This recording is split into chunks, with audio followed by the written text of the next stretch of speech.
Takes the mound tonight in just his second career start, and he's got a tough challenge in front of him. A powerful D-backs lineup has him in the middle of the wild card race, but here to help is the one and only the Panda. The return of Pablo Sandoval is upon us, and it's coming up next.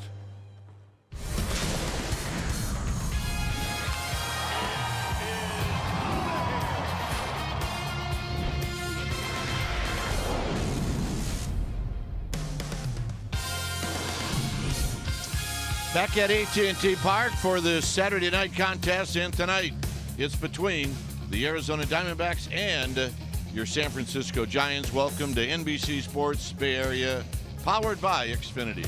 Hi again, everybody. I'm Dwayne Kuiper. Alongside me is Mike Krukow. Well, a nice outing last night for Madison Bumgarner. The offense, well, it just wasn't there. Chris Stratton's going to start tonight. He's got a tough task. This is a tough Arizona Diamondbacks lineup. Well, they're a very confident offense as well. And for Chris Stratton, former first-round pick, making his second start of his young career, he is going to be given the task to hold this good offense that the D-backs have in check. The Giants have to respond. 24 times this year, they have scored one or less games in a game. So they need to break that habit. They need to bust out. Interesting, the last couple weeks, they have been very, very good with men in scoring position. It's just getting them in scoring position. That'll be the challenge tonight, and hopefully this young right-hander can stand tall. Set the table. No Buster Posey tonight, at least as a starter. All right, it's a beautiful night for baseball. Stay tuned. When we come back, we will have the lineups on the first pitch right after this.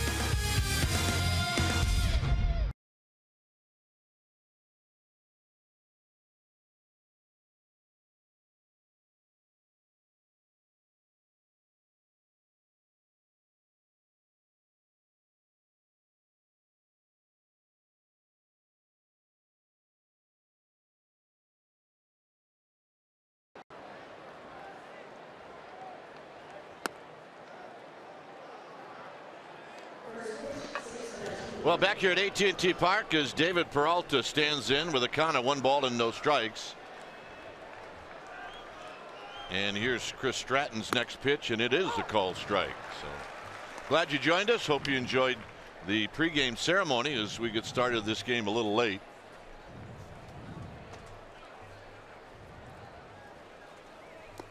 And there's a swing and a miss, and it's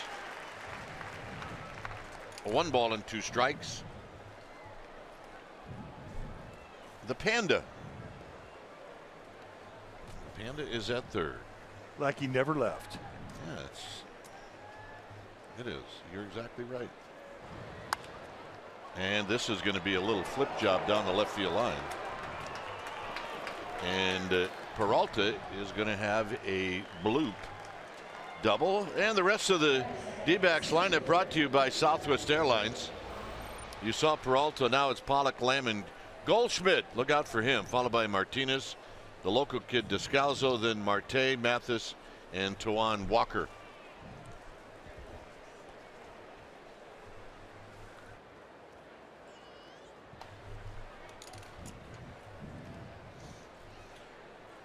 So here's A.J. Pollock.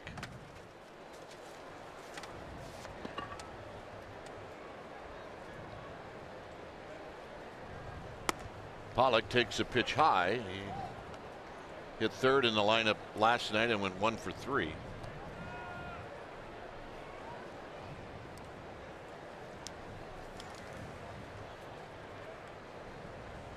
So Peralta, a leadoff double.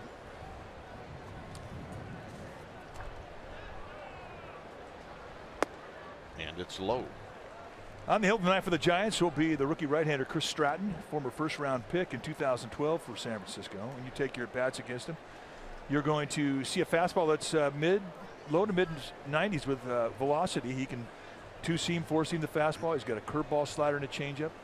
And when he's right, he'll corner pitch from that high three-quarter release.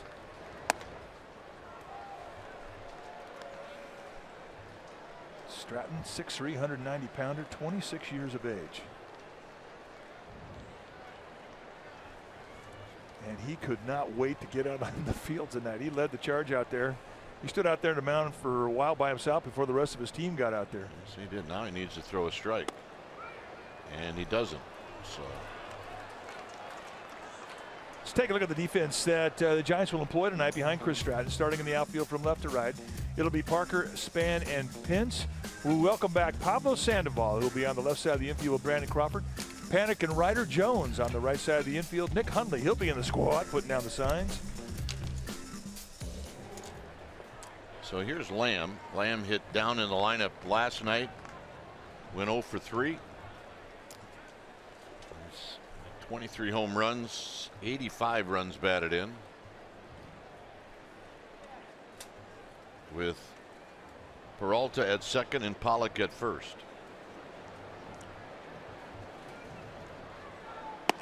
And a strike. So we're going to settle down Chris Stratton just a little bit.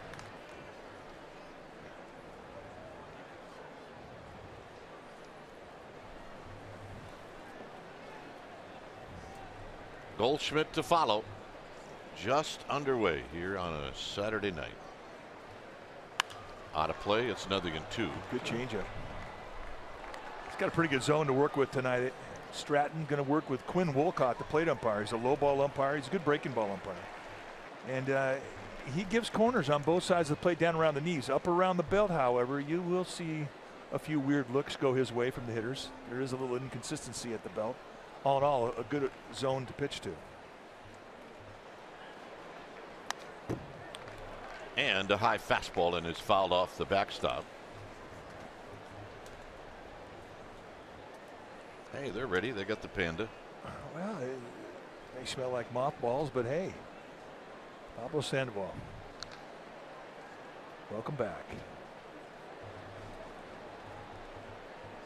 So Stratton takes a peek at second, and there's a curveball down low. 1 ball and 2 strikes. Good 0-2 pitch. There was no batting practice today on the field, but there is carry. It has been this entire homestand. It's been warm here in the Bay Area. You can just take a look at the water out in the bay, know that it's a pretty calm night, which means there is carry, especially to the right side of the field. At least more carry than we normally see to right field.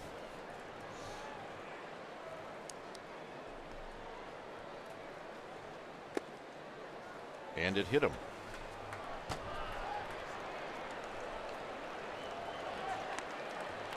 Our game time weather is presented by the Santa Cruz Beach Boardwalk. Hey, get to the beach. The admission-free boardwalk is open daily. 65 degrees. You see the winds and the humidity, and it is partly cloudy.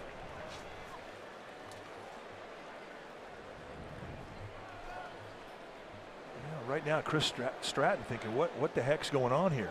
A little bloop double. I got pinched and walked the guy. Then in a 2-strike count, I'm way ahead of the guy, and he leans into a ball and gets hit. And then you face the guy that you don't want to have beat you. And the guy who's the hottest man in the National League West.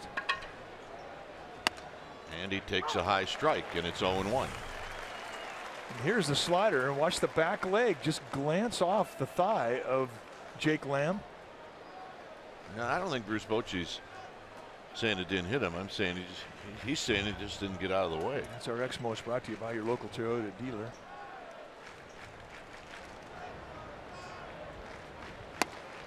Oh, and 2.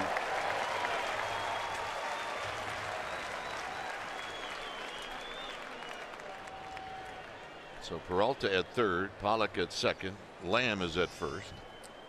Saw the damage that Paul Goldschmidt has been doing in the last 12 road games, hitting .488, and a heavy .488.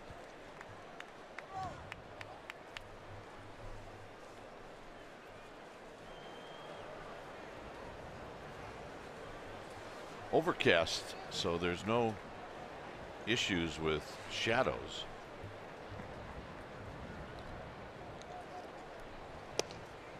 A 1 and 2, and hitters are very, very happy about that. It can be tough when the sun splashes up against that hitting area. You're right. Early starts, 6 o'clock or earlier, and it's always going to be an advantage to a pitcher early in the game. Not now.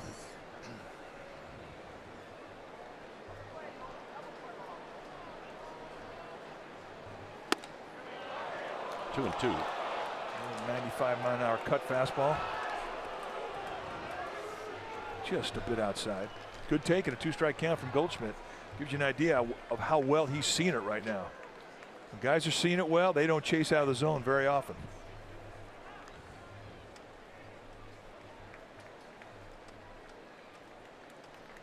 Well, this is as big a pitch as you're going to get for Stratton, because he does not clearly want to go to 3-2. So this is the one pitch you can try to make the perfect pitch. Hit right on the nose to Span, and Span leaps and makes the catch. And tagging and scoring is Peralta. Pollock goes to third. Take a look at this ball sailing. Ball was hit hard. Span knew that he was going to have to get over and get up. And indeed he does.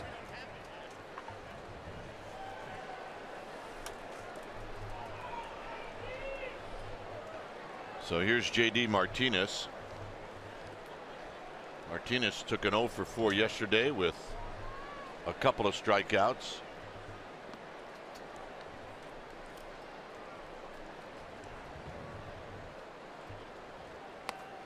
And the first pitch is down low. Martinez overall hitting .282 with 22 home runs, 53 runs batted in.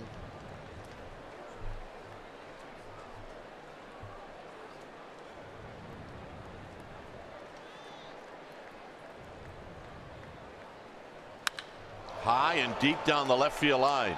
And this is off the bottom of the wall, and it caroms to Parker. And they're going to wave in the back runner. Here's Crawford's throw, and they got him.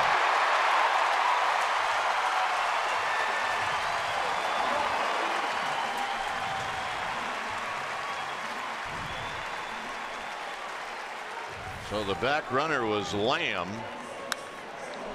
Ball going off the wall. And Tony Parachica, the third base coach for the D-backs, taking on the arm of Brandon Crawford, who is one of the best relay arms in the game. And that's an absolute strike to Nick Hundley, who got it in plenty of time to get over and then put the tag on as Lamb was coming around. And in the end, not even close. Take a look at the peg from Brandon Crawford. See ya.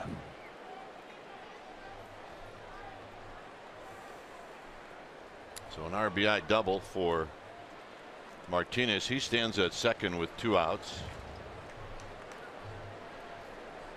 And the hitter is going to be Daniel Descalzo. So a rocky start for Stratton. First 3 hitters, as Mike mentioned, you know, look, a tough break on Peralta, a walk, but the last 2 balls have been hit hard. There's a breaking ball for a called strike.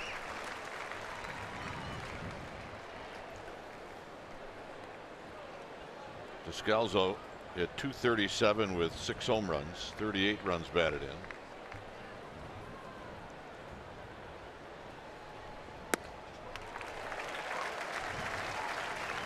So on top of him very quickly. Descalzo's not a guy that really cares about hitting in 2 strikes. You're going to get a good at bat from him.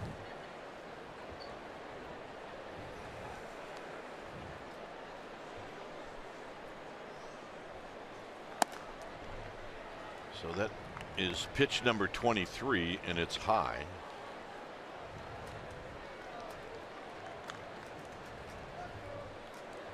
The 6th hitter to hit here in the first inning.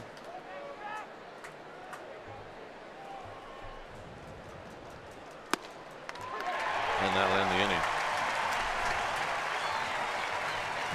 Giants are coming up.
Southwest.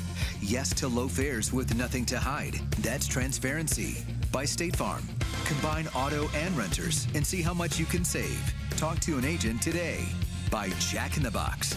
Come try the new sweet or spicy barbecue bacon cheeseburger and chicken sandwich. Limited time only. And by the 2017 Jeep Cherokee with an EPA estimated 30 highway miles per gallon. Hey, the home of the Giants, also known as the home where Mike Krukow liked to pitch. 2-0 Diamondbacks. Here's the starting lineup for the Giants, and it's brought to you by Southwest Airlines. It'll be Span, Jones, Crawford. Sandoval, he is the cleanup hitter. You see his numbers against the D-backs. Parker, Pence, and Panic. Hundley will hit 8th and Stratton 9th. On the hill tonight for the Arizona Diamondbacks will be the young right-hander Taijuan Walker. Walker, 24 years of age. He's a big fella, 6'4", 235 pounds. This is what he has done in 17 starts. 92 strikeouts in 99 innings. He's almost a 3-to-1 strikeout walk ratio. How does he do it? Well, he does it with outstanding stuff. Take your at-bats against Taijuan Walker. You're going to see a fastball that can go mid to high 90s. He's got a slider, changeup, and a curveball. And every pitch he has can strike you out. Span at 273. Took an 0 for 3 in the game last night. And here he takes a strike, 0-2. I think Denard Span thought that was a strike. A little high, a little inside perhaps. With the high three-quarter release from a pitcher like Walker, you're going to see a very acute angle with the curveball. It's a straight down and break. And that sails outside. It's 1-2.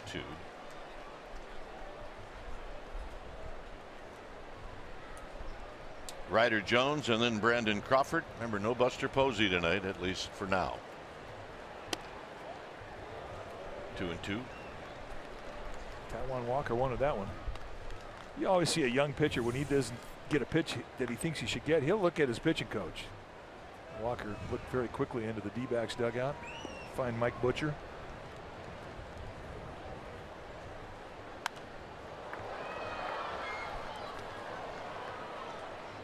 And what the pitching coach is supposed to be yelling at the umpire? Is that it? Well, I just think that Taijuan Walker wanted to let the pitching coach know that I should have had this guy struck out, in my humble opinion.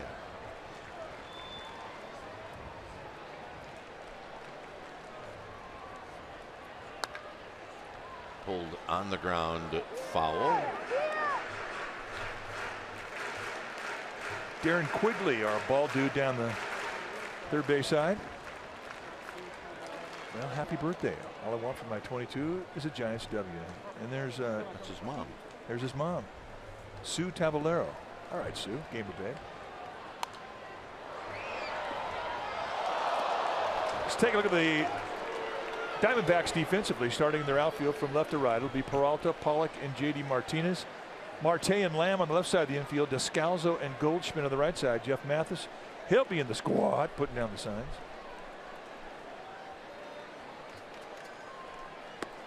Got him. Battle won by Walker. And that was 9 pitches, or make it 8. Well, they're all in their places with bright, smiling faces. Here's Jones, Ryder Jones.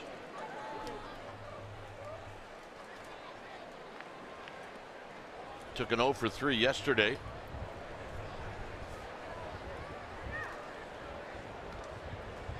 And he takes a strike. Where's the number 63?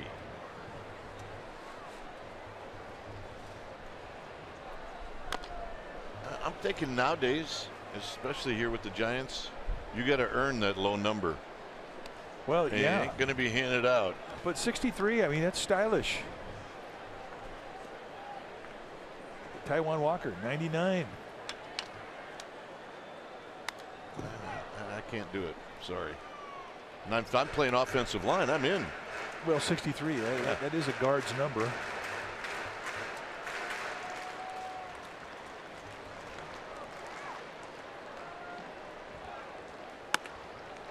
1-2. It's kind of all about walking around town and somebody said, hey, yeah, you're new with the Giants. Yeah, what's your number? 63. Times have changed, partner. Out of play. Do you know what the challenge is right now for Ryder Jones? What's your number? Make that number stylish. What's your number? 5. Yeah, 5. Now that's available. 22. That's a good one. You have to make 63 stylish. That's your goal. 2 down. 2 strikeouts. Both have come by way of a 2-strike curveball.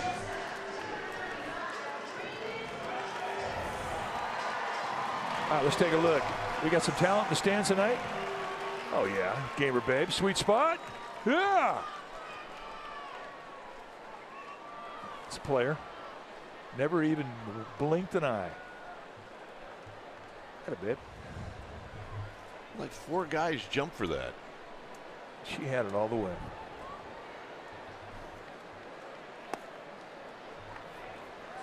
You know what? You know what they're saying, right? We let you have that one. And they're lying. Oh, yeah. You know what she's saying to them? You got one of these? I didn't think so. Oh, yeah. That's not the first great play she's ever made. It's not with that glove.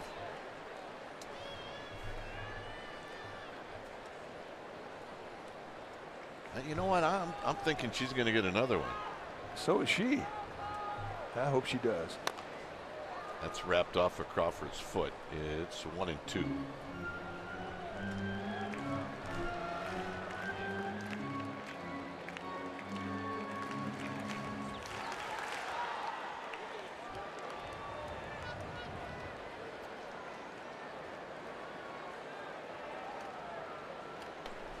One and two. And that's fouled off of the backstop. I'm looking at the scoreboard. I'm trying to figure out what the theme is tonight. In case I missed something.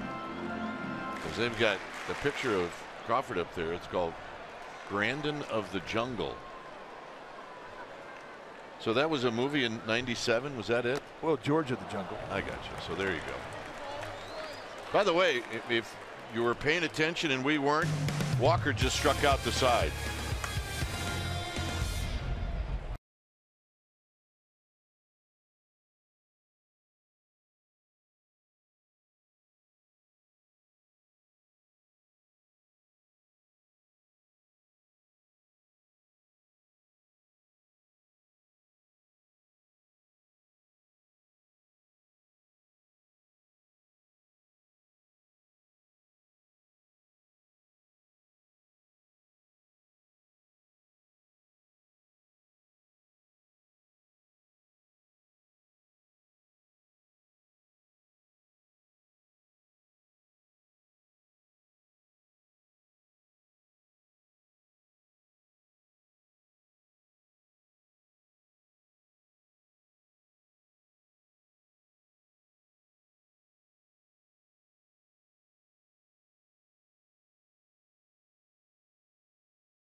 Coors Light for Chris Stratton. His last outing was a 4-inning save. How special is that? Well, in the regular season, 4-inning saves by Giants. The last 30 seasons, there's been 6.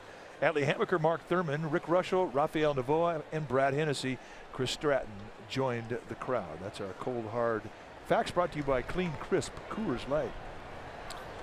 Okay. Here's Ketel Marte, and he takes the ball. 1 ball and no strikes.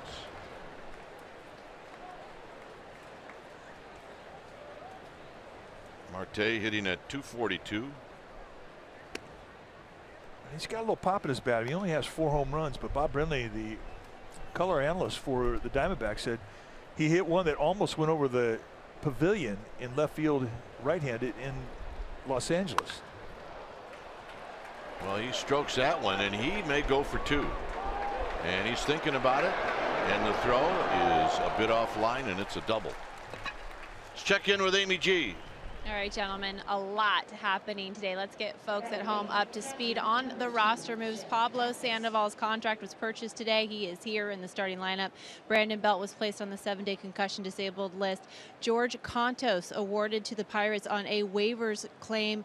Chris Stratton reinstated from the disabled list. A lot going on here, guys. A lot going on. And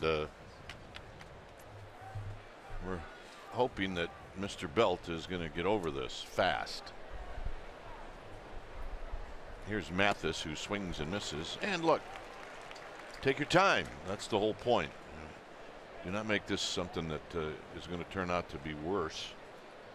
But he got hit in the head. Well, he's had 3 concussions prior to getting hit in the head last night, so a genuine concern.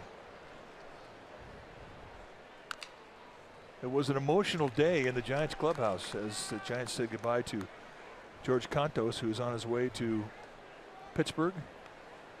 6 years here. George Contos was a good Giant. I half thought that Chris Stewart was coming back in the trade. Didn't they get traded for each other before? Yeah. Stewart to the Yankees was when the Giants got George Contos. And we wish him well. Got him. And the strikeout you're pitching for, the runner second, nobody out. Second strikeout for Stratton, and both times they've been with the fastball in that outside corner. Just 2-seam 93 back into the outside corner. Here's Walker, Taijuan Walker. He's got 7 hits and 34 at bats.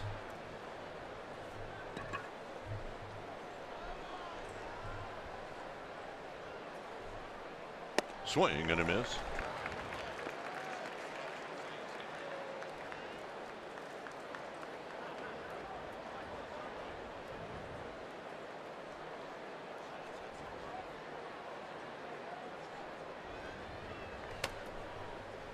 And that pitch is down low.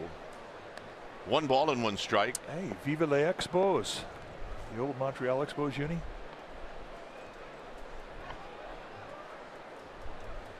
That's the unit they wore at Jerry Park, the stadium before Olympic Stadium.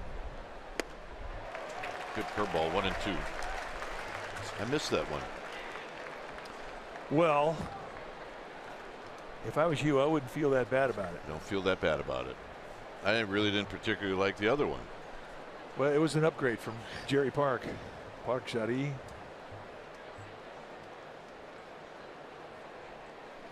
In the dirt. Nice block. Hundley, 2 and 2. I mean, it was just kind of a minor league baseball park. And Montreal is not a minor league city. Ooh, yes. Good town. Great town.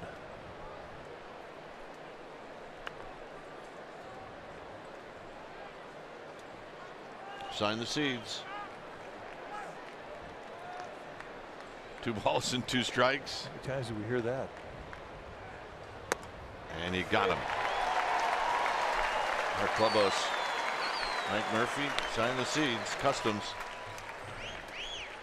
The seeds were a couple dozen baseballs that, as you went through customs, Mike Murphy, our clubhouse manager, been with the Giants since 1958.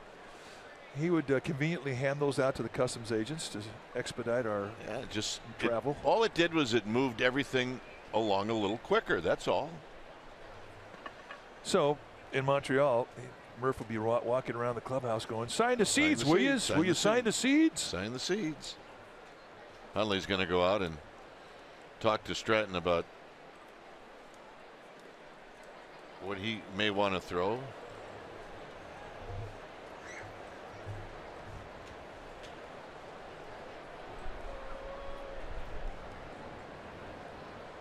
Peralta dumped a little double down the left field line after Stratton had got out in front of him very nicely.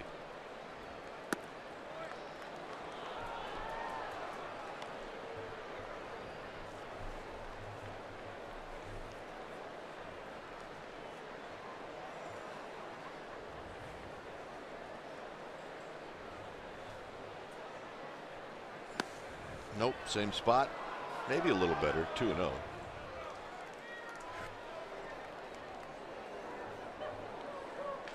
For Stratton, 37 pitches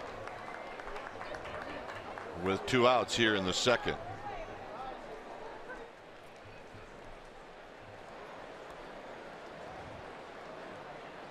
Swing and a miss. He did not challenge him. It's 2-1. Good 2-0 changeup.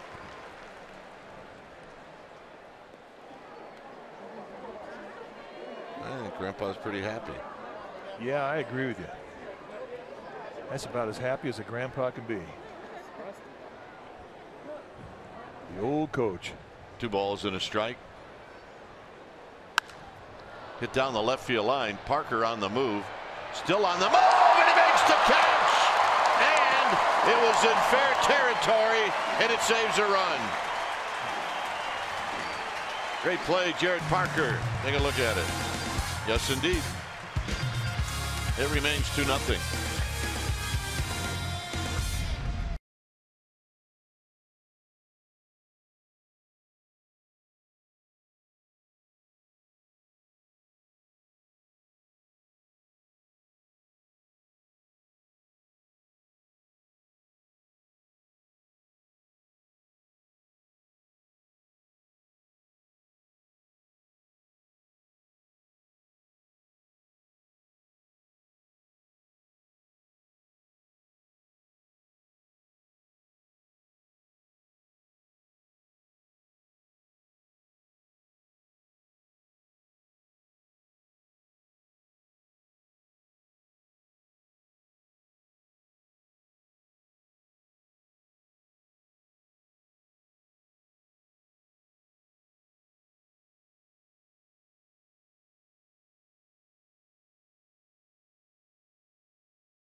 And the announcement of Pablo Sandoval.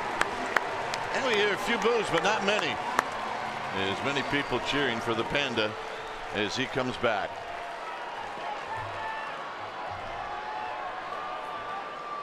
And he looks at a pitch outside for a ball. Sandoval with the Red Sox this year, hitting at .212, 4 home runs, 12 driven in. And it's 2 balls and no strikes. He's taken more pitches in this at bat than he did the entire time he was here. Well, it's the new Panda. And it's 3-0. Well, good to see the Panda hats back. Shake him out, get the dust off him.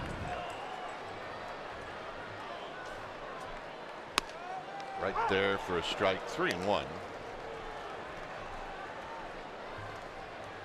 Well, he had a lot to do. He did. With those flags. He did. High and foul down the left field line and out of play.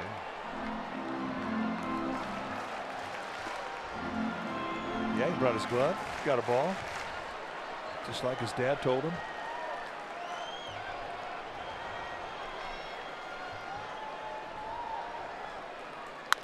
On the ground up the middle, cut off by Descalzo, and he throws him out. Cubs are in town for 3 games: Monday, Tuesday, and Wednesday. Monday is Metallica night. The Wednesday is a day game at 12:45. The other 2, 7:15. sfgiants.com. Here's Parker, who made a great play to end the top of this inning.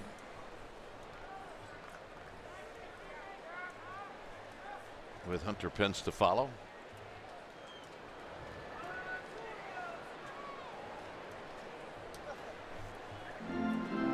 Quinn Walcott doing a little work on the plate. And it used to be that umpires would use a little broom. Now they use their feet. I don't think that's a technique they teach at umpire school. Is that because I don't want to bend over? There's a high pop-up foul, and that's going to be out of play. Here's the catch that Parker made. Yeah, this is a pretty impressive catch, and I think if you're Chris Stratton, you want to go over and give this guy a hug, because this is going to be a fair ball. Yeah. He took away extra bases away from David Peralta. Good concentration, sliding into it. Great defense. And maybe just a bit high. Another look from another angle from our splash cam. One thing about Jared Parker, I mean, look, he got put on the disabled list for 3 months because he ran into a wall. And clearly that did not affect his aggressiveness going to the sideline where there's another wall. See the marks.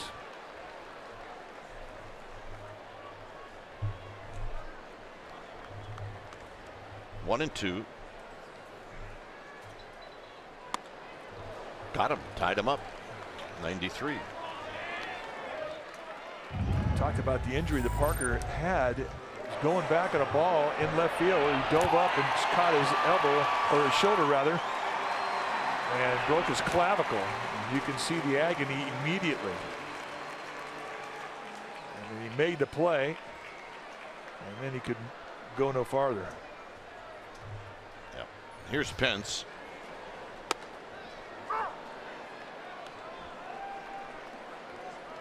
Amy G had a conversation with Jared Parker. He said when he first came back at the AAA level, coming off the disabled list.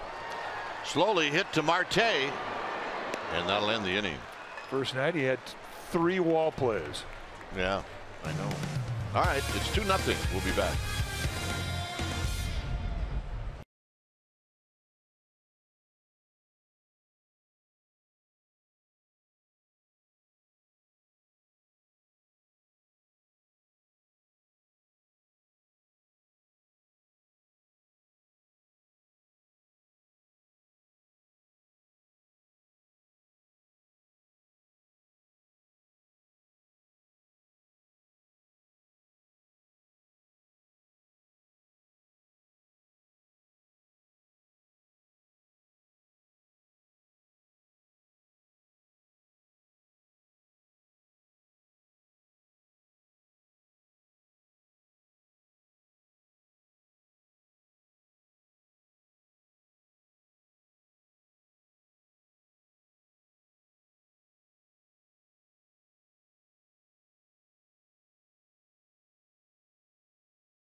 Is brought to you by Provident Credit Union Super Reward Checking. We pay you. Well, this Sunday, the first 20,000 fans are going to receive a Hello Kitty t-shirt. And it's great summertime at the ballpark as the D-backs are in for Friday, August 4th through the 6th. sfgiants.com.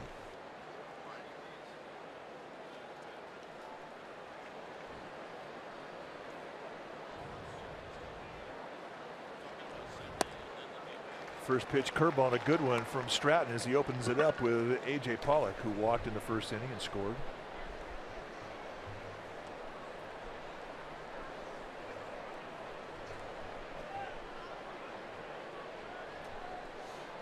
This is a good spot in this lineup for the D-backs. If they're looking to score, it's Pollock, Lamb, Goldschmidt.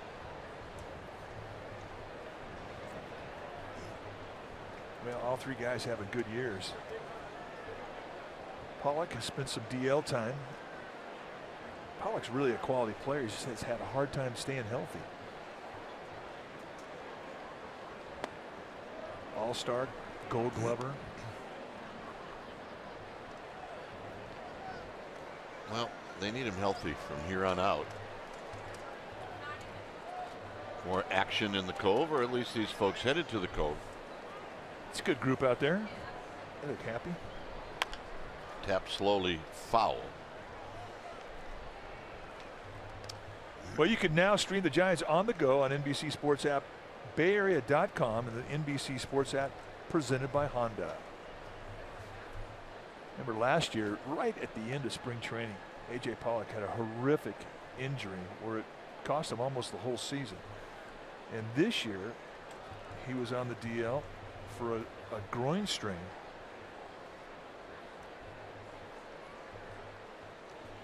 Well, he's shaking his right hand right now.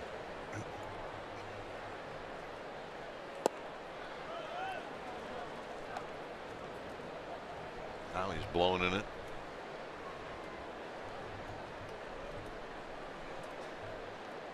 I mean, this is the type of, or the time of year, the dog days, when everybody's got a couple dings on them. Nobody's out there 100%. That's a rocket hit right at Parker, who leaps and makes the catch.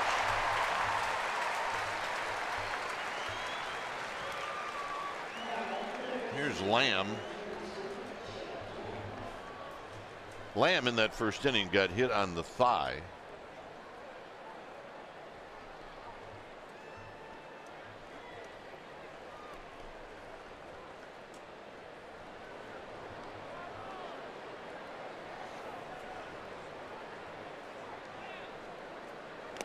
Swinging a foul through Hundley's legs, and it's no balls and one strike. Good changing.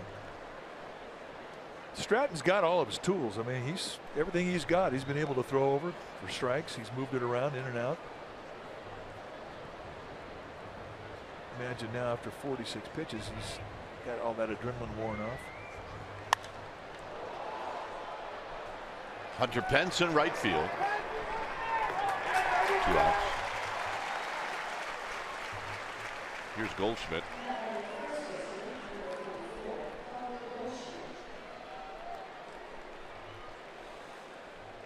Goldschmidt hit a line drive at Denard's span. It was caught, and it ended up being a sacrifice fly.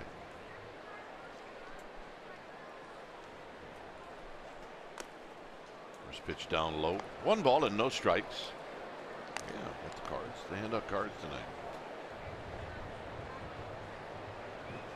Here's the 90-17 picture. Didn't Dusty Baker say it was also the most handsome team he ever had? I think he said it, yeah.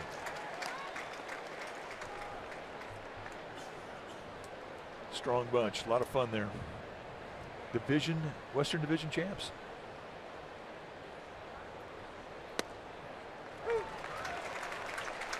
That's what Stratton has to do. He's got to hit his spots. And that 1-1 fastball is about as perfect as you can throw it.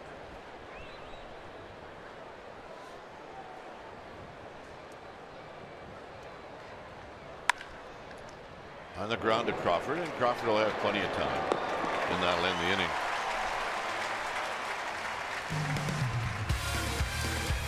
And Hundley Stratton coming up.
brought to you by Toyota, the full-line automaker with the longest-lasting vehicles in America. Toyota, let's go places.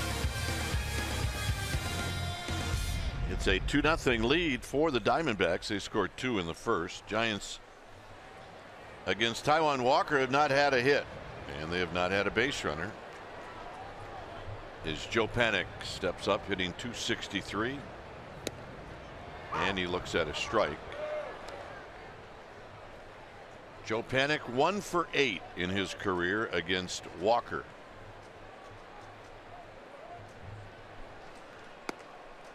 And it's a bit high. 1 ball and 1 strike. One of the few changeups that Walker is throwing, and it's an 88-mile-an-hour changeup. It sounds a little funny. And Panik lines a single into center field, and that's the first hit for the Giants, and that'll bring up Hundley. Came back another changeup, and Joe Panik not impressed.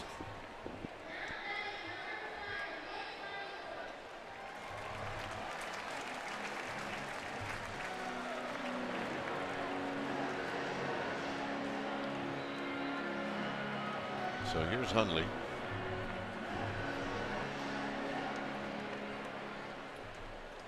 With Stratton to follow.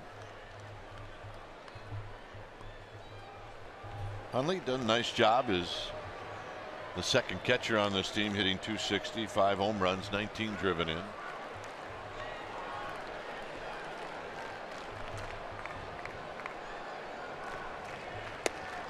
the first pitch is low and away. 1 ball and no strikes.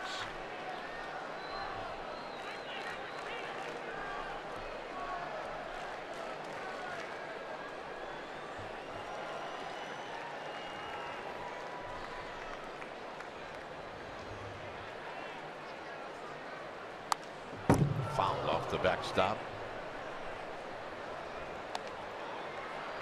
You know, it's amazing how powerful a leadoff hitter getting a base hit to start off an inning.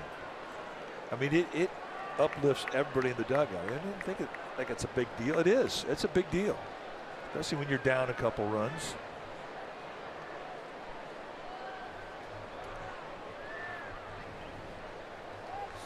One ball and 1 strike. Out of play again, 1 and 2. A little behind on that fastball.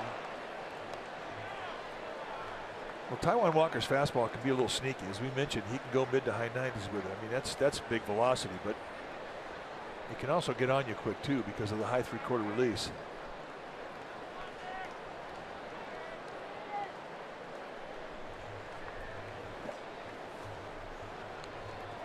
This will be pitch number 38 for Walker.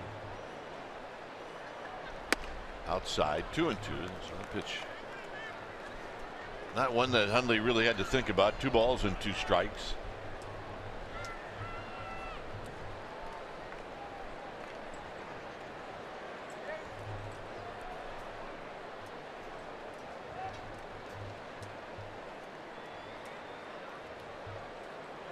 Walker sets, and he throws, and this is driven into center field. Pollock on the move. Still on the move. It's off the bottom of the wall. Here comes Panik, and they're going to hold him up. Pollock did a good job. It's a double.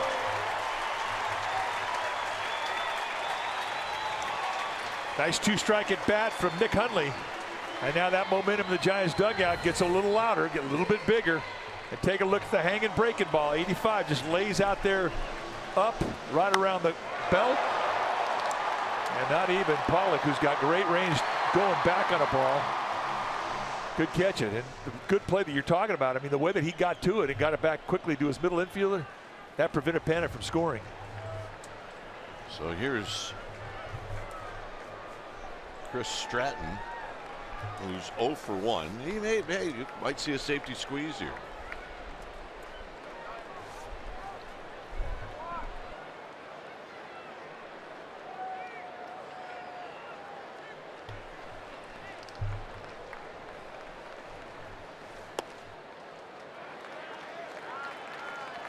One ball and no strikes.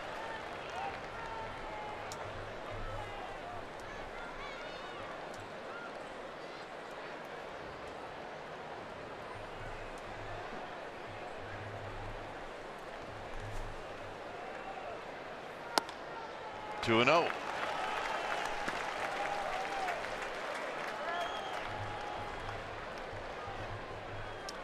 And you see Denard Span as he stands just outside the on-deck circle.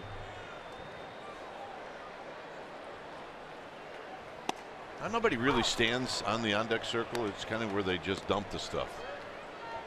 I don't think they've stood in the on-deck circle since they drew it up. It's the dumping ground. That's quite a bit of stuff. Lead weights and stickum, rosin bag.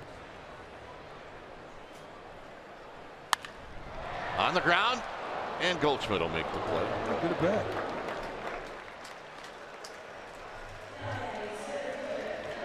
Join Mike Krukow as he hosts the VIP panel on Gamer Day, Sunday, August 20th. You need a special event ticket, pregame open mic event, a Giants Gamer beanie, and a ticket to take on the Phillies. sfgiants.com/special events. Here's Span. Span struck out in the first inning.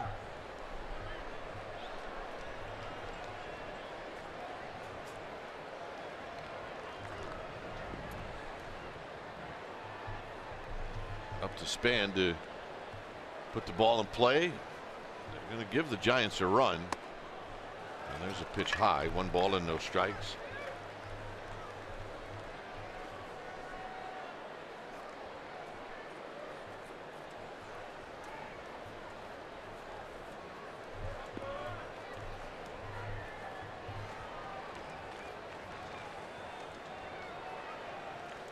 And there's a foul back. 1 ball and 1 strike.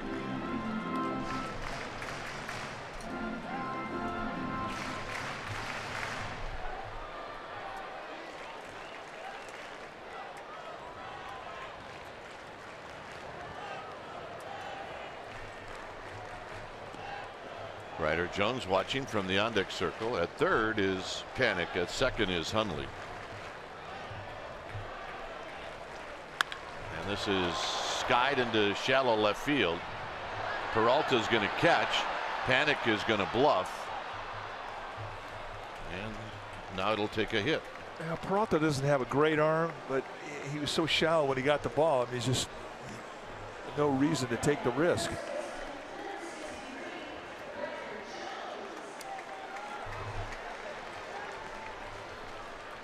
So here's Ryder Jones, who struck out in the first. He's got a chance to pick up Denard Span here. Yes, he does.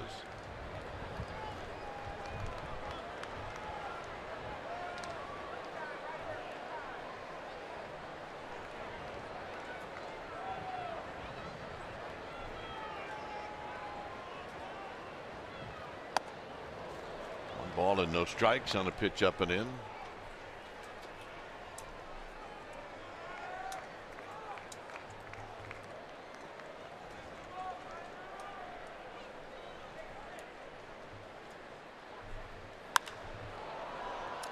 That's going to be out of play down the left field line. Got a lot of gloves out there in the stands tonight. You do. Oh, did she get it? She's got a glove on.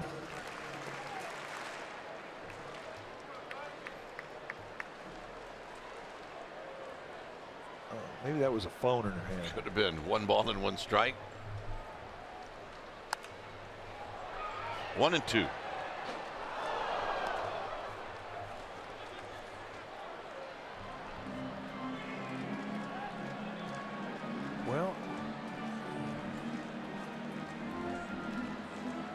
It's a hard ball. It'll make a grown man get on his knees, and look who wound up with it. That's the look you're looking for. Psyched. Ryder Jones now has got to fight. Ooh, 2 and 2. Taijuan Walker was walking out the field. Now, he's had that location called a strike before early in the game. And you can see the target. Jeff Mathis, the catcher for the D-backs, he didn't have to move his glove a whole bunch. I just say just don't take it again. Yeah, that's one you don't want to take again. foul. Heads up, ugly finder.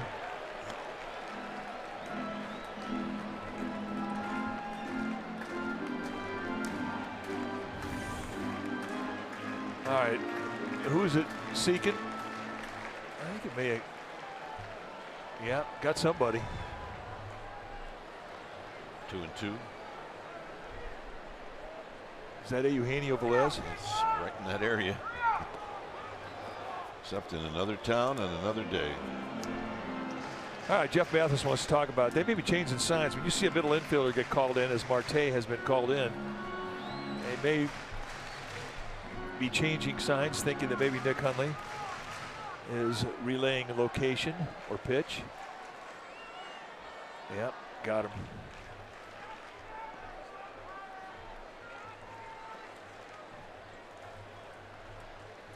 Two and two.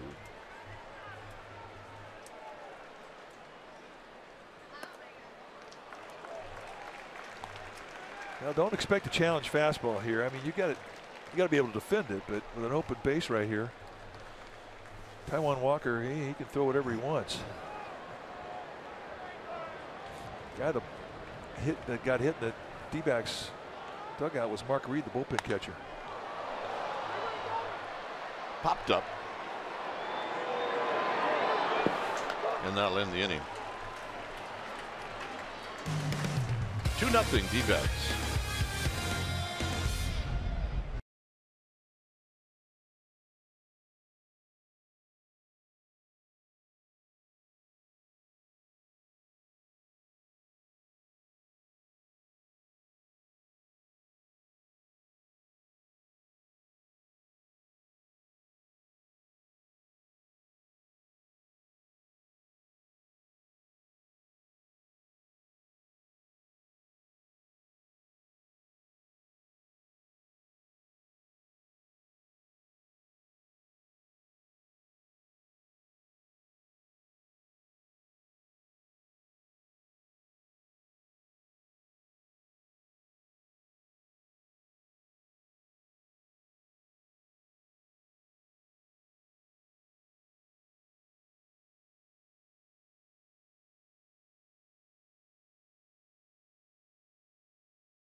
'18th, 1997. Brian Johnson steps in against Mark Guthrie. Let's listen to Dwayne Kuiper. 2 for 4 with a walk. And he hits one high to deep left field and deep. Hollingsworth is back at the wall. It is out of here! And this one is over! And the National League West is tied! Giants won that game 6-5. They tied up the National League West, and they would go on to clinch the division 9 days later. That is our Jeep drive. I never get tired of that. No, here's J.D. Martinez, who doubled in the first inning.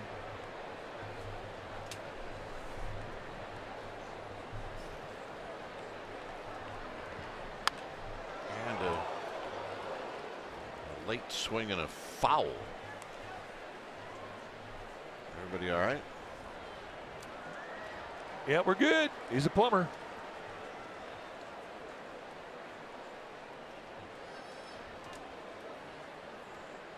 You can just tell.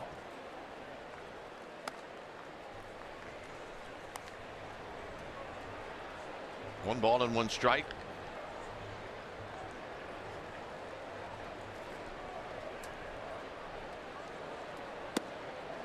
Pretty good breaking ball, 2-1. Outfield straight away, infield Only on the right side are they playing Martinez to pull.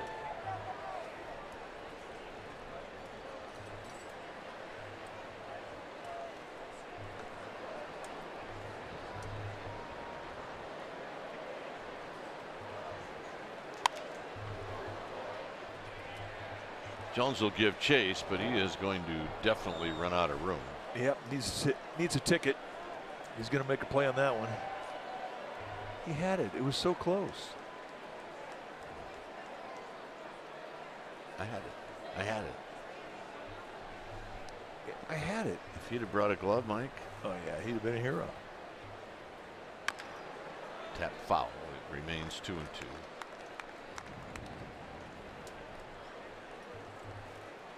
Descalzo, Marte, the three scheduled hitters here in the fourth inning.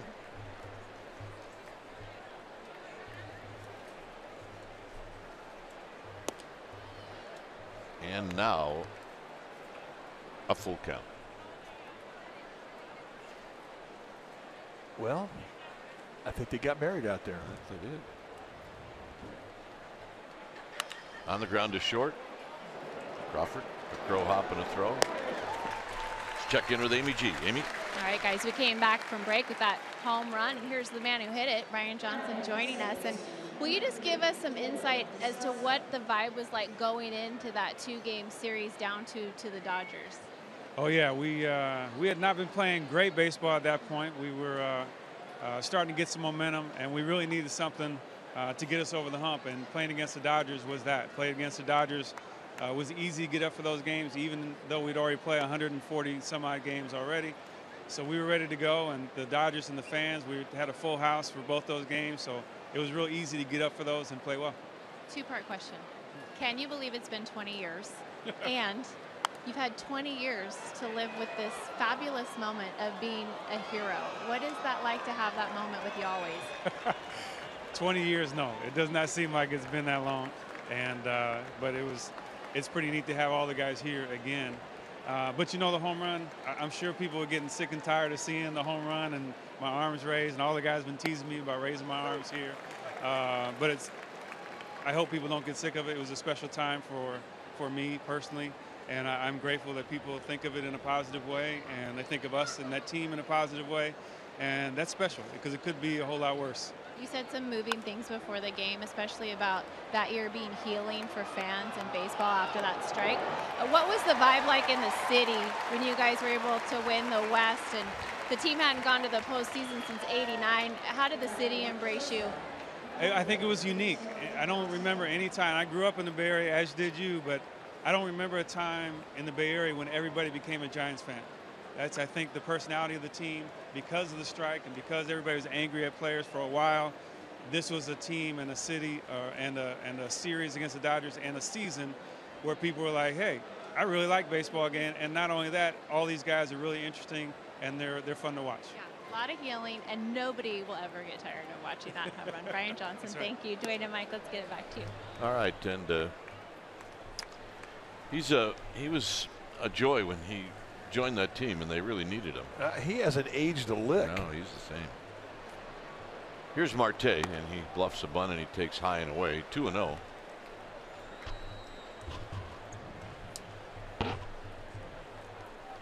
Marte had a leadoff double in the second.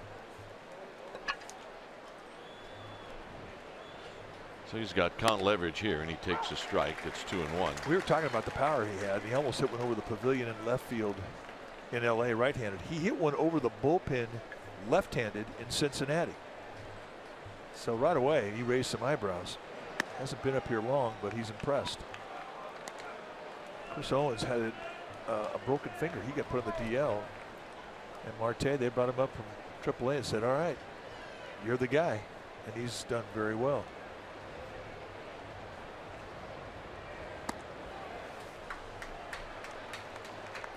So the walk. Well, Xfinity One customers say, show me the San Francisco Giants into your X1 voice remote, and you get live stats on your TV. Very cool. Change the way you experience TV with Xfinity X1. It is very cool.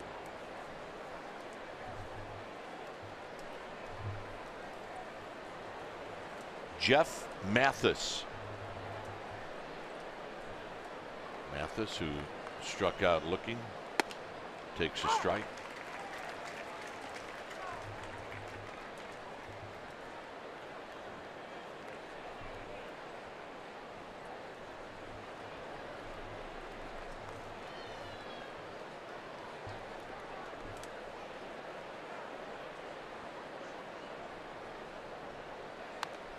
Got a hanger and he missed it. Yeah, those are the ones you think about for about a week. Let's take a look at the hang. Ooh. Yeah, you saw the reaction too from Stratton after he threw it. He knew he got away with one. Pitch number 70 coming up for Stratton.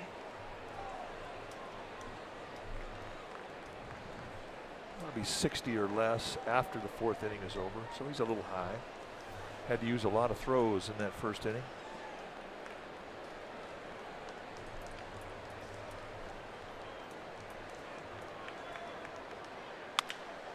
On the ground to Sandoval.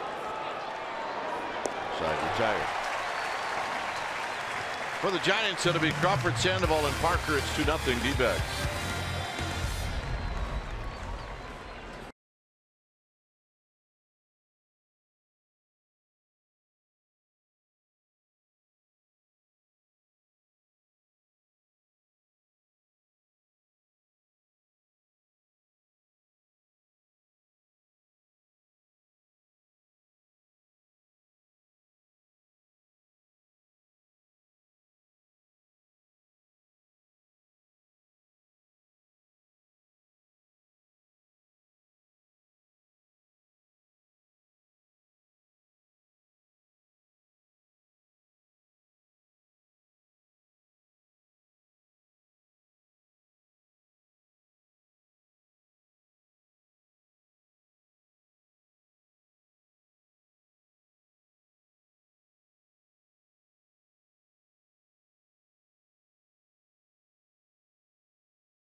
Brought to you by Kelly Moore Paints. Go where the pros go. Kelly Moore, the painter's paint store. And by PenFed Credit Union. Do better with your money at PenFed. It's easy to apply and no military service required. Apply today at PenFed.org. Well, you're taking a look at Willie Mays Plaza. Here it's 2-0. As we go back inside the ballpark, it's Crawford, Sandoval, and Parker.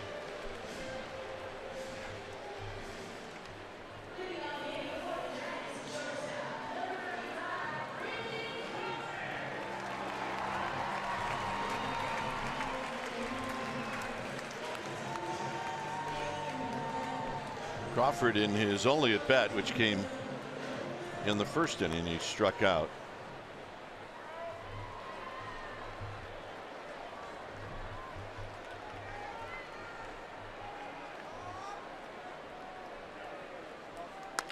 Rolls this one to Descalzo. So on one pitch, Crawford's retired, and that'll bring up Sandoval. Now batting, third baseman, number 48, Pablo Sandoval. So Sandoval, who came up to lead off the 2nd inning, got it to 3-0, 3-1, and on a 3-2 pitch, he bounced out to the right of Descalzo.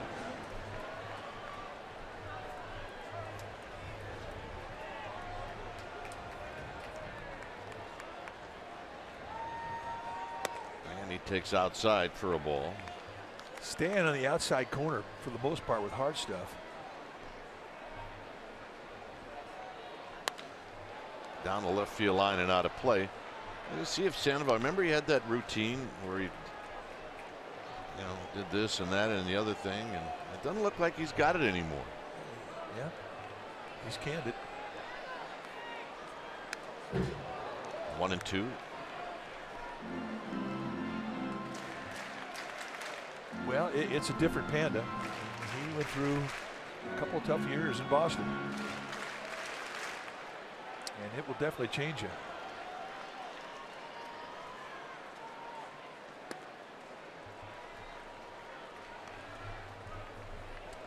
But this is a big second chance. It is. On the ground, and it's hit sharply to Descalso. 2 outs. And here's Parker.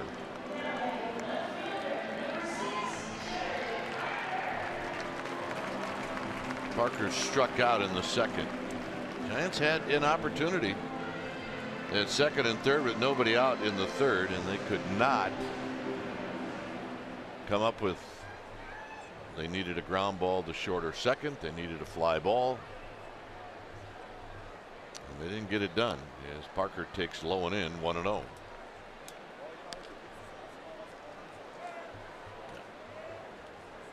Yep. Just had dinner. Gonna have a little snooze. Hanging out with mom. There's a strike.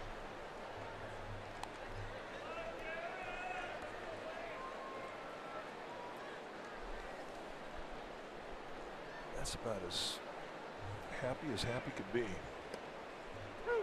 1-2 on the breaking ball.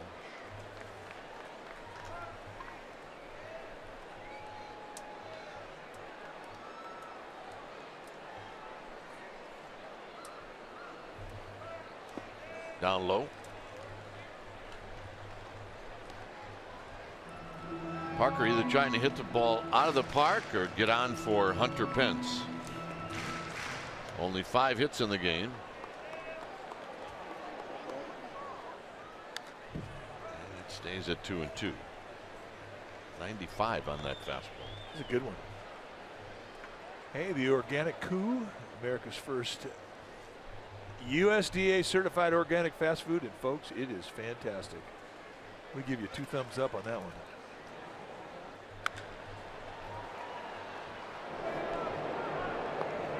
Side retired. Wind's not blown to left. 2-0 D-backs.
September 17th, 1997. That's when Barry Bonds did a 2-run homer off Chan Ho Park in the bottom of the first inning, and that's all they would need as Kirk Reeder and Roberto Hernandez would shut down the Dodgers. Giants defeated LA 2-1, and that's our Togo's big play.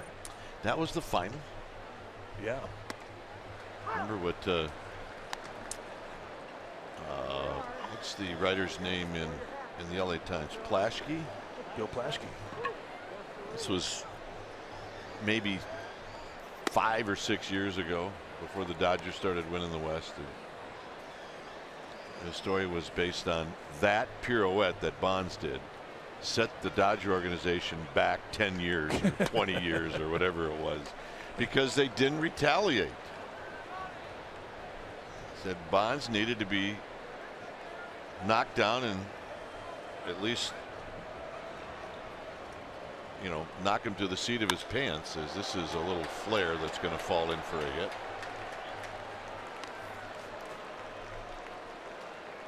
Well, you can't do that anymore.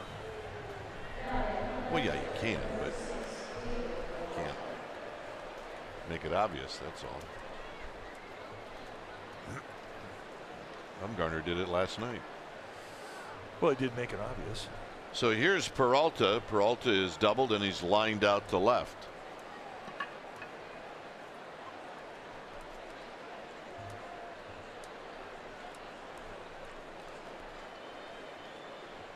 And he drives this one right past Panic. And it's going to put Walker at third, and the throw to second is got him in time.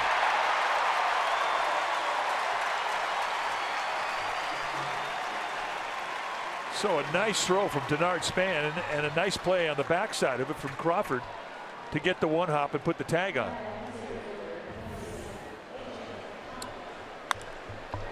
All right on the screws up the middle. Backhander by Span, and watch Crawford put on the tag.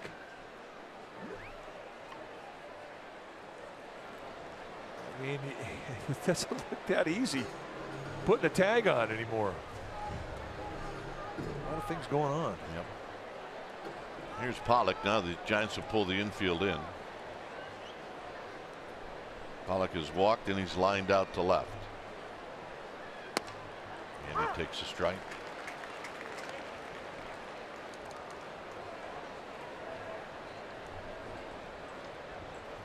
One out, a man at third, 2-0. D-backs.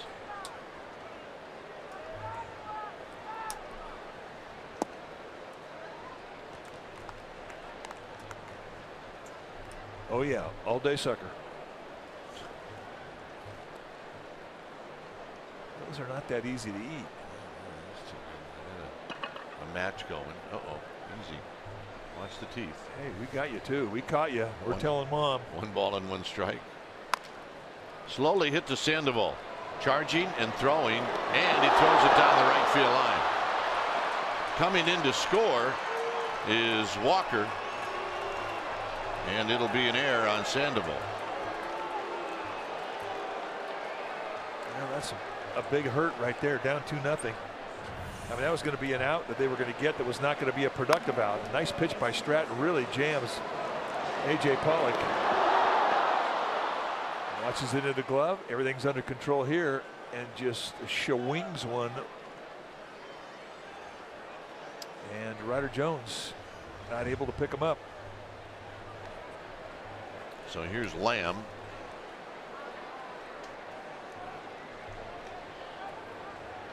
Lamb hit by a pitch in the first and then hit a fly ball to right in the third, and here he takes a low.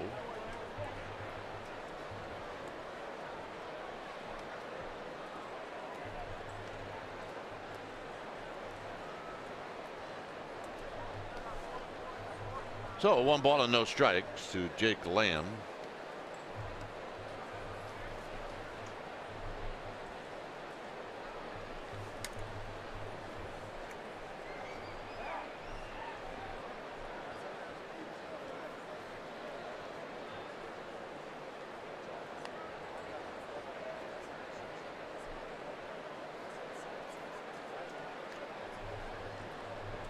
Lamb, lots of power.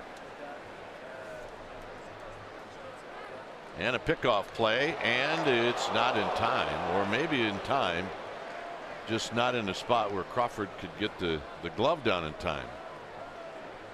but a good play. Well, they are looking at it. And Pollock just does get the hand underneath the glove.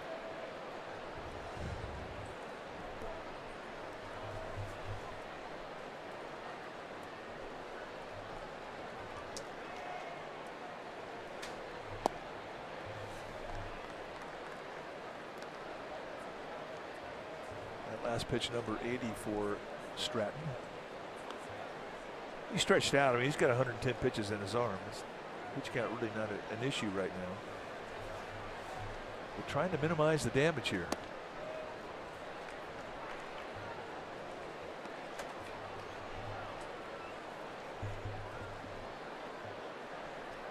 And the Diamondbacks will definitely green light Lamb on this 3-0 pitch. I mean, he's got 85 RBIs coming into this at bat, and he's earned the right to swing on a 3-0 pitch.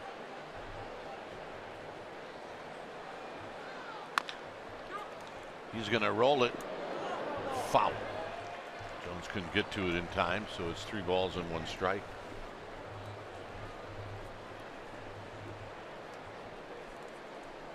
You know, I think the 3-0 pitch for the longest time has been kind of a mental pitch for hitters. Because for the longest time, it was just kind of the unwritten rule where you didn't swing at it. But that's changing. I mean, with the way that baseball's being taught now, hitting instructors, they want you to get a good pitch to hit. And when guys have been okayed to do it, I just don't think they're that comfortable with it. And I think that's in the process of changing.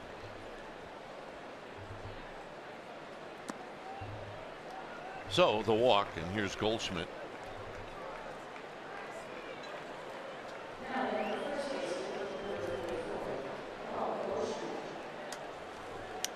So he's going to have a word. And this is just a refocus. Go out there and tell if your young pitcher's got a little rattle going because of the air. In his mind, he's thinking he had a chance to get out of the inning without letting anything in, and all of a sudden now there's an error. But you got to get past that. Physical errors are part of the game. And it'll also allow Albert Suarez to head down the Giants bullpen, start getting heated up. Caramel corn and a beer. Why not? I don't know about that combination. That caramel corn is pretty good. Yeah. I think the wine option may have been a little more suited. Goldschmidt 0 for 1.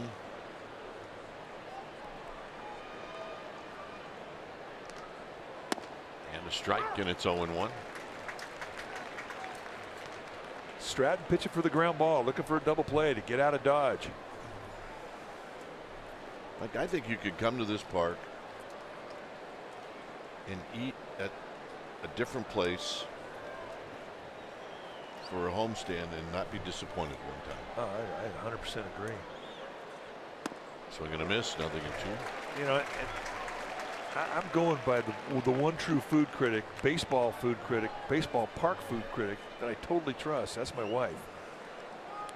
And she says the food here is fantastic. Can't beat that. You can't beat that. I mean, that's the staple, the garlic fries. Garlic fries sell themselves.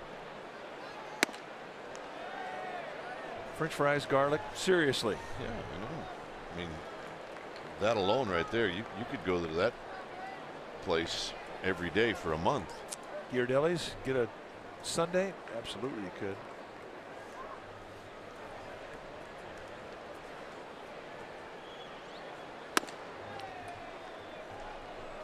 Two and 2.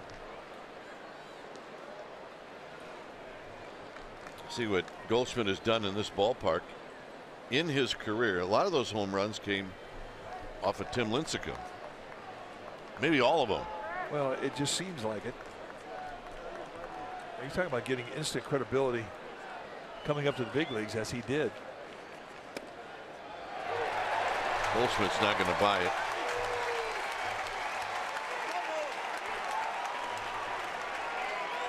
It's rare you see Goldschmidt argue with an umpire. 4 strikeouts tonight now for Chris Stratton. All have been called strike 3s.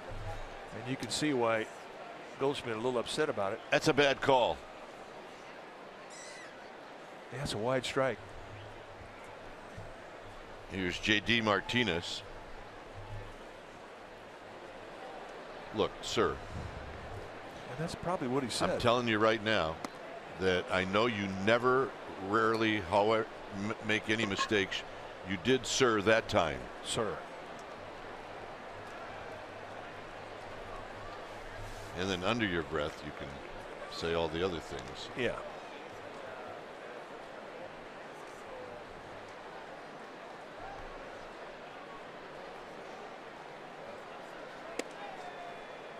That's the same pitch. Yeah, it's a lot easier to take when you've got a 3-0 lead. So. Yeah. And as he's walking away, he's going, "You no good, low rent, cheesy, dirty guy." Under his breath. Yeah.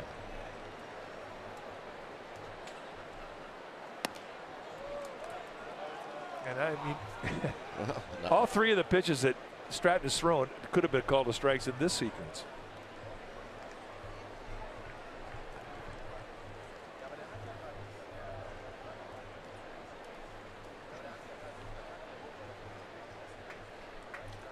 He will have the green light.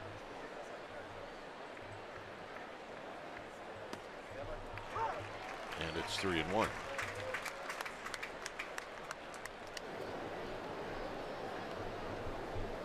Chris Stratton, I mean, he's one hitter away from being out of this game.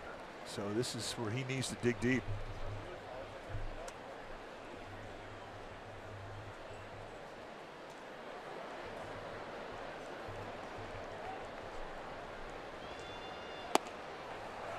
And the walk.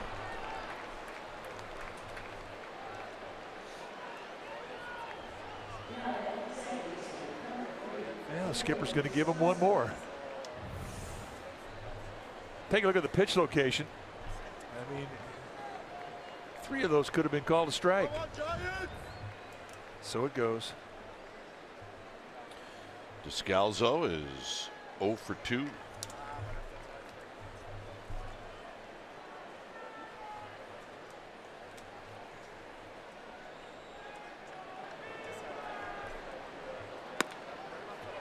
It's Pollock, Lamb, Martinez, and a ball. 1 ball and no strikes.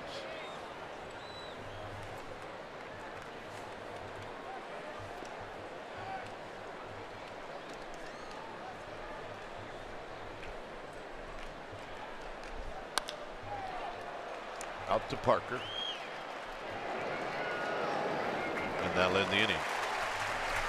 So the Sandoval error produces an unearned run at 3-0 D-backs.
Francisco Giants and may not be reproduced or retransmitted in any form, and the accounts and descriptions of this game may not be disseminated without the express written consent of San Francisco Giants Baseball Club, LLC.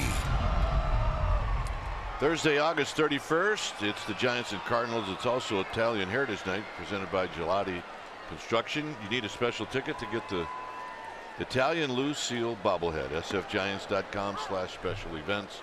Here's a strike to Pence, and it's no balls in one strike. Pence rolled out to short.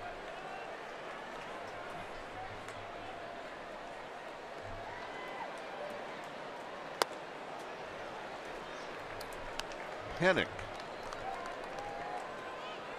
And then Hundley. Fifth inning. And a half swing. 1-2. It's the problem with the high pitch. You see it so well.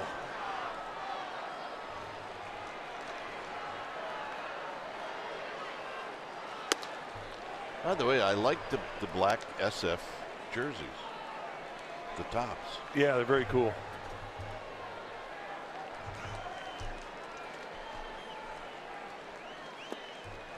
Three and two. I mean, Pence looks good in the uniform anyway, but you know, the way he wears his socks, the color of the socks, I mean, it all blends out. It's a good look.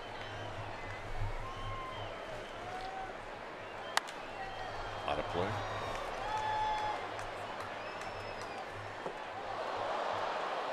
I mean, Pence has got one of those bodies where you can hang any uni on him, but he's going to make it look good. But the day that he had the pants all the way down to the shoes and you didn't see any of the socks, Looked bad. it looked bad. Got him. Perfect 3-2 pitch. 1 out. Here's Panic. You could drop Hunter Pence into any one of those old-time movies. Just name one. And the way he wears a uniform, he'd fit.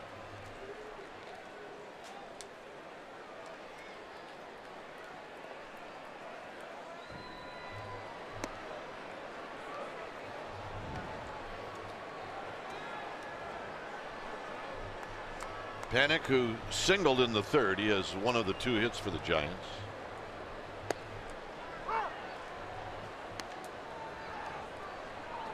Need to make some more baseball movies. We need to write a letter to Kevin Costner. And that pitch is high. 2 balls and 1 strike.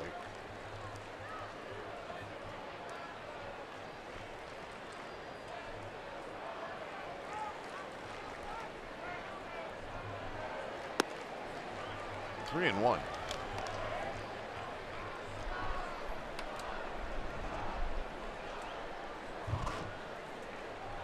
Need to come up with a good plot, Mike. Panic drives one to right. Moving back is Martinez, and on the track he makes the catch. 2 outs. Well, a reminder to check out the happy hour. Greg Papa and Ray Ratto and Kelly Johnson bring you the happy hour weekdays on NBC Sports Bay Area. Also available to listen live and as a podcast on NBCSportsBayArea.com.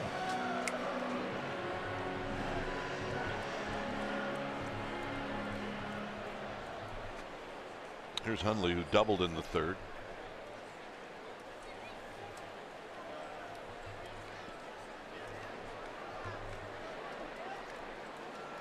Hundley takes a breaking ball that looked like a pretty good pitch. 1 ball and no strikes.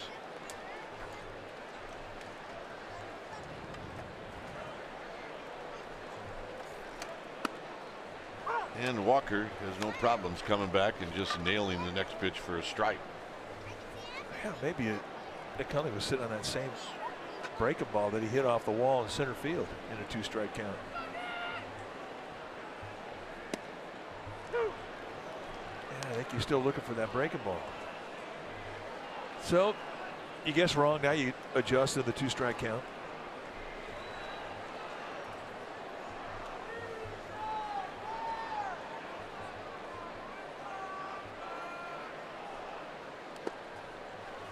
Two and 2. 81 pitches now for Taijuan Walker. Kyle Crick He will pitch the top of the 6th. And a shot to right field for a base hit. Emily's 2 for 2. Yeah, he's had 2 hits, 2 bullets, and 2 strike counts. Both of them.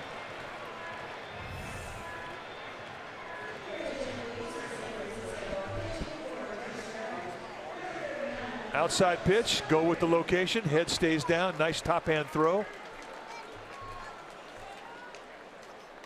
He is seeing Taijuan Walker good. Here's Carlos Moncrief.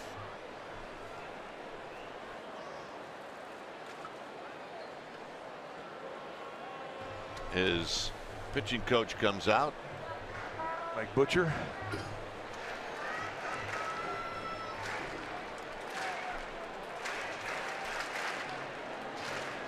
And this is going to be one conversation. They're just going to talk about Moncrief. And I do think that Mike Butcher leads the league in mound visits. And he also leads the league in length of time for mound visits. But Carlos Moncrief represents a little unknown. Remember, he was in the minor leagues for 10 years till about a week ago, got to the big league level. This weekend, quite special because his family came all the way in from Mississippi to see Carlos play.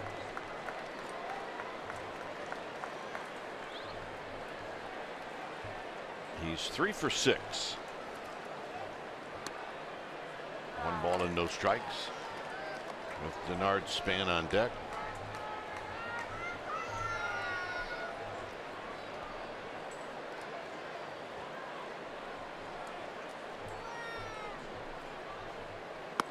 And the pitch is outside. It's 2-0. Homer and Tracy. There's his mom and dad. Homer played professional baseball. He got to Double-A. He's a hard thrower.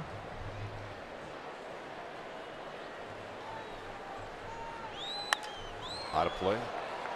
But this is an at-bat that he gets to have in front of his mom and dad for the first time at the big league level in his 10-year professional career.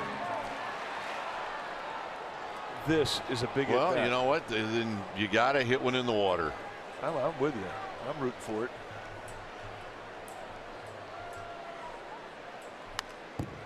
Two and two.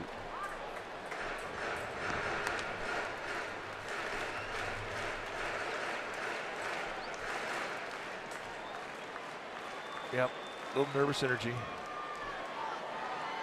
They have waited a long time, rooted hard for this young man, and here they are.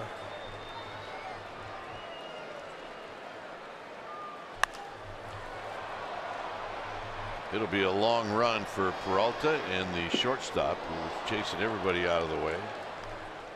All right, Mom, hanging in there. Yeah.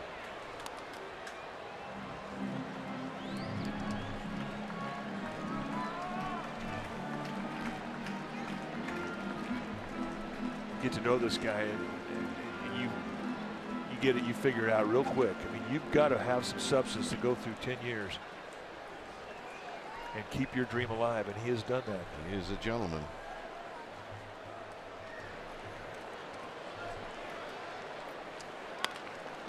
On the ground, and Goldschmidt will step on the bag, and that's going to end the inning.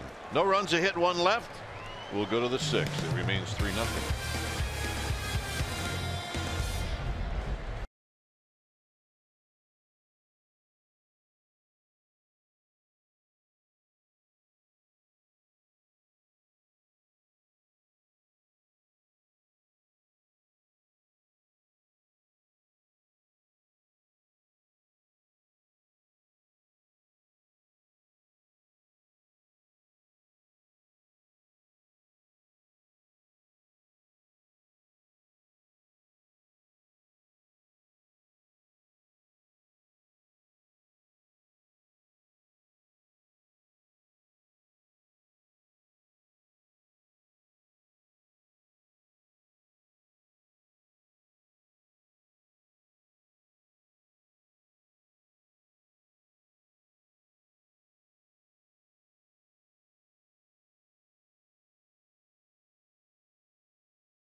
Play is brought to you by your Northern California Ford dealers. Remember, 20 years ago today in this game, Rod Beck with the bases loaded after 3 straight singles, and this is what he did.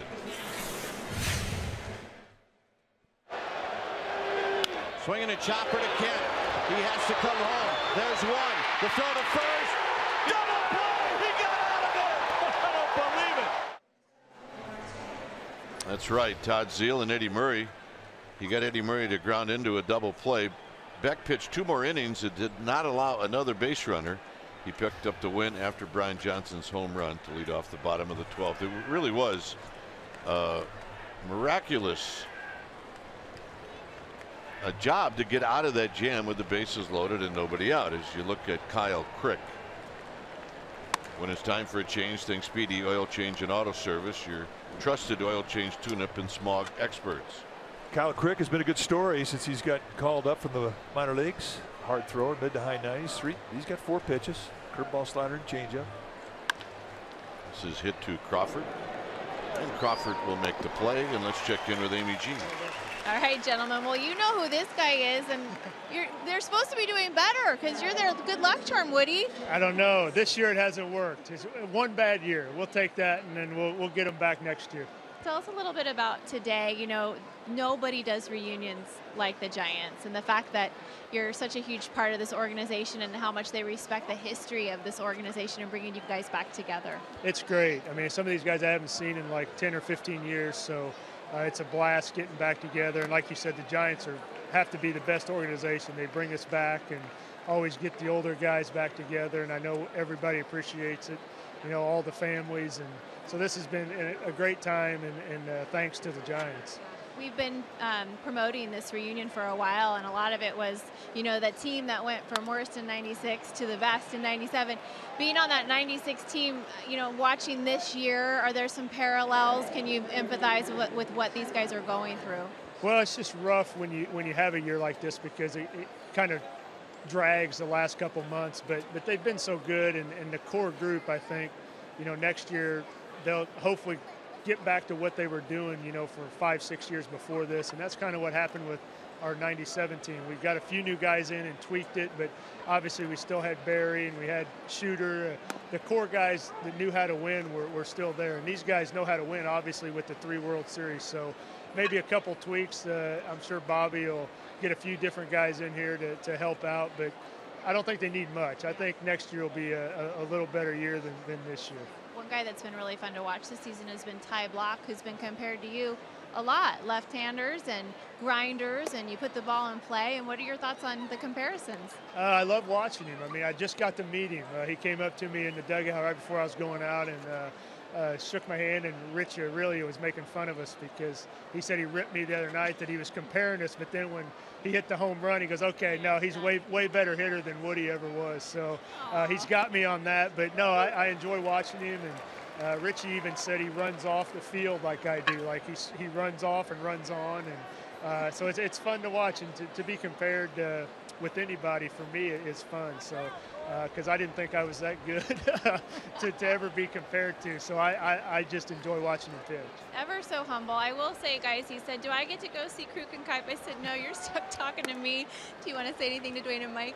Hey, guys, I still might see you up there. I might make my way around, so you still might have to put up with me tonight. All right, that's fine, Woody. You don't have to. That means he wants us to sign something. Yeah, we know how he works. Well, he's going to take everything off the walls here. The winningest left-handed pitcher in San Francisco Giants history. So yeah, there's a lot of guys that want to be like you, Woody. He was a good one.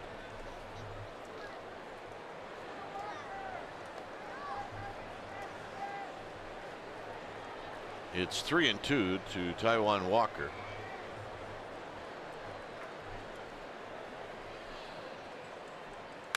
Foul back. Takes a pretty good swing. He singled and scored in the 5th inning. He can hit. I mean, he's hitting over 200. I mean, for a pitcher, if you're hitting over 200, that's like a player hitting over 300. So he's got a big fly.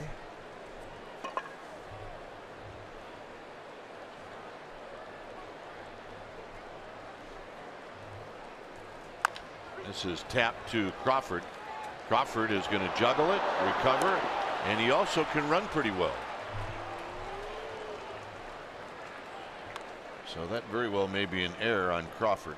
Well, he was coming in hard, trying to get himself in a position to be able to make the throw to second. And it was going to be a very tough angle. And as he was getting in position, he could not make the exchange from the glove hand to the bare hand. I mean, he sweet spots that, but the exchange got a little sloppy. And the point you make about Taijuan Walker, I mean, this guy's 6'3", 245 pounds. And he's moving. We got another one from the NFL that they didn't get. That's 4.5 speed from the right side from a guy 24 years old. He's not going to get any smaller. So here's Peralta. Peralta, not a problem. Line drive into center field. Here comes Mathis, and it's 4-0. And that for Peralta is his third hit.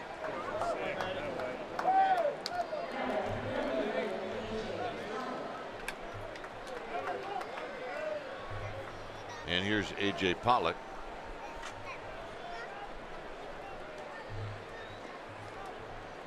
Dave McKay, first base coach, veteran, been around a long time. Long-time part of Tony La Russa's staff in Oakland and St. Louis. Great baseball man right there.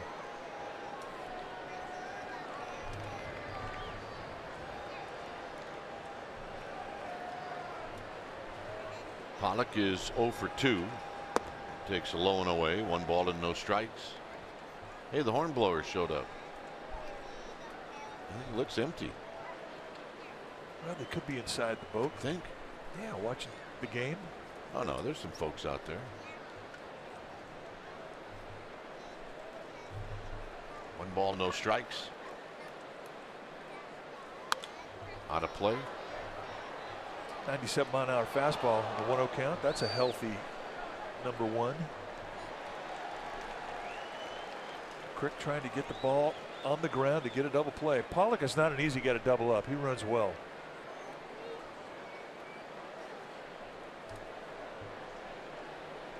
It's been one of those nights.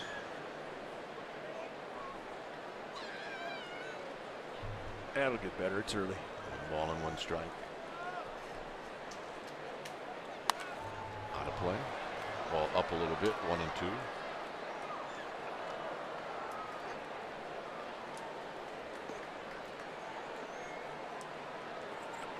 You get into the cove, if you're that big of a vessel, you almost have to find reverse, right? Well, it's found it. That's how it's getting out.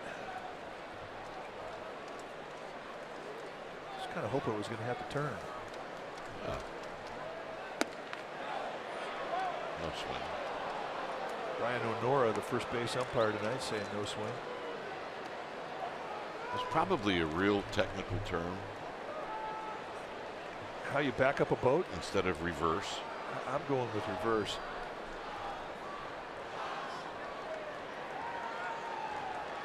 Smile smooth. 2-2 pitch. Here it is to Pollock. And this one squirts away from Hundley. And that should be probably a pass ball.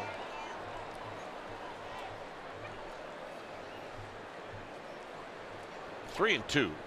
Well, you hate to lose the force on a wild pitch or a pass ball, because that's going to change everything. Now you got to come in if you're the infield. Yep. And now and out can knock in a run. It does change everything, that's for sure.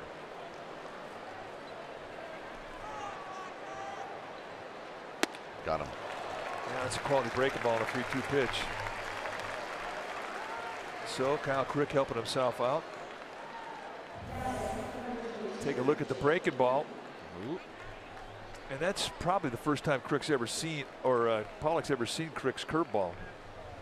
So to Crick's credit, he saves it for a 2-strike surprise. And you're right, that was a pass ball. Here's Lamb. Lamb is 0 for 1.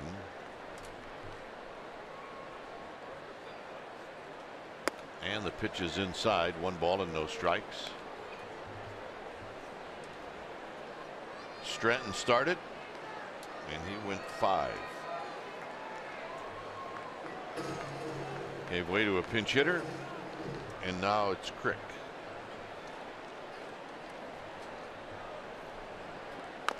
On the ground, foul to Dave McKay, and it's 1 ball and 1 strike.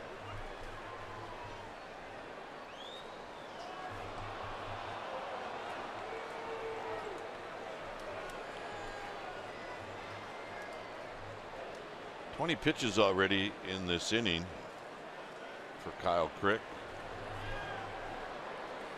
He's got first base open, but with the guy on deck, I don't think that that's relevant. Yeah, I don't think so. Paul Goldschmidt, the official hottest man in the National League West. Into shallow center field. Crawford is out, and Crawford's going to make the catch, and that'll end the inning. Nice play. For the Giants, top of the order coming up. The hornblower is turned it around.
All-new 2017 Chrysler Pacifica by AAA. Get a free canvas backpack. Restrictions apply. Go to AAA.com/roadtrip or to a AAA branch for details. By Southwest. Yes to low fares with nothing to hide. That's transparency. And by Heffernan Insurance Brokers. Insurance and financial services for you and your business. Visit hefins.com. It's a 4-0 lead for the Diamondbacks.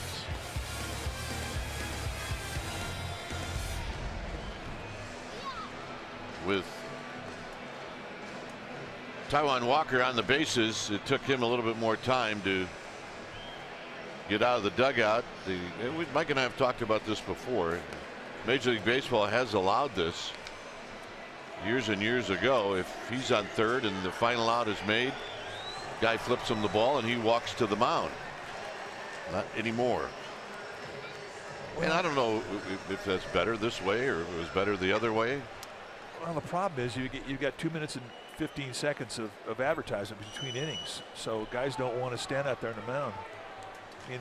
Back in the day, you got there and throw 6-7 pitches, whatever you throw between innings, and boom, it's good to go. Game would move along. There's a called strike to Span. But that's the way that the game has to pay the bills. So pitchers, they take their time. They go back, especially when it's hot. They want to stand out in the middle of the field in a day game in Washington. Well, I guess my point is I do think pitchers take advantage of it too.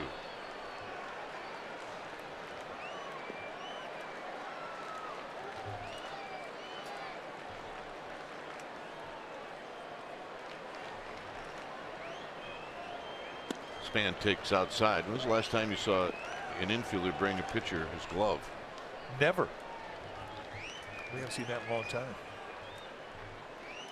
There's Ryder Jones, good old number 63. 2 balls and a strike. Hey, just married. I think that's what that says. I don't know, Mike. I saw just divorced on there. No.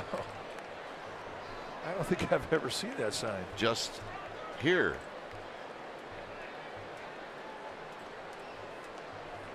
Two balls and 2 strikes, just waiting for some runs. Yeah, this is a big at bat for the Giants to get back in, get that leadoff hitter on. Martinez is coming in, and he's going to make the running catch.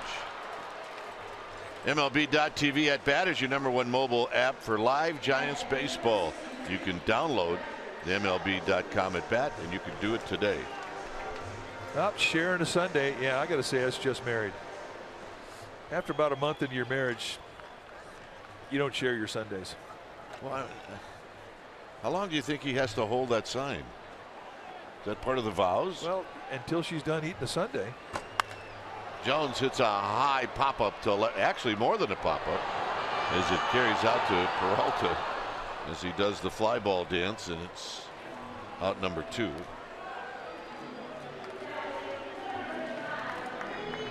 So here's Crawford.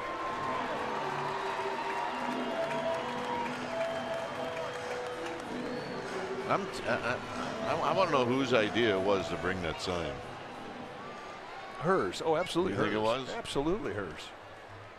I mean, she's a gamer babe. You can tell by the hat. Crawford has struck out and he's rolled out to second.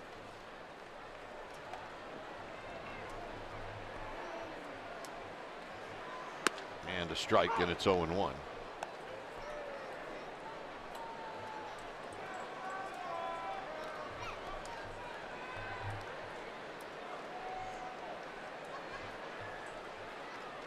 Swing. Ain't gonna miss. Nothing in 2.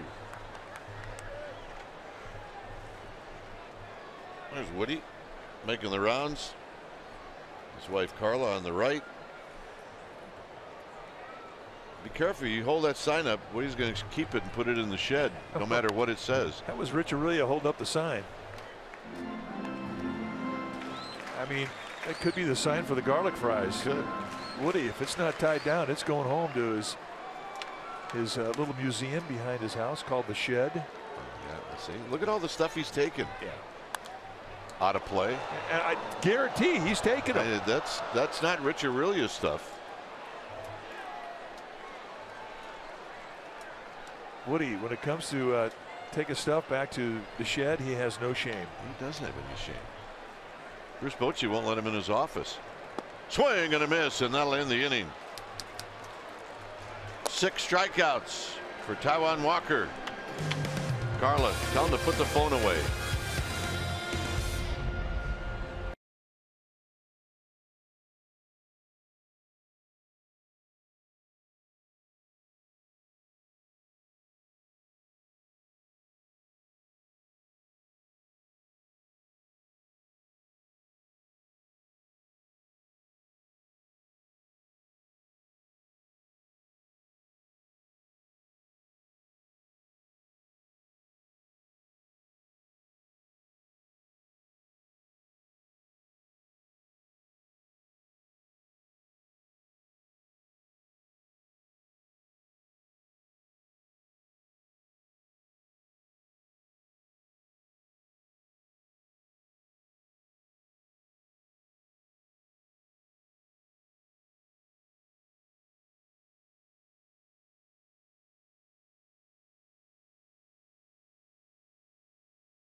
brought to you by your local Toyota dealer.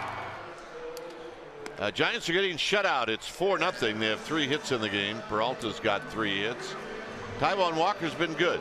He's got 6 strikeouts. He's thrown 99 pitches. And Kyle Crick is about to face Paul Goldschmidt.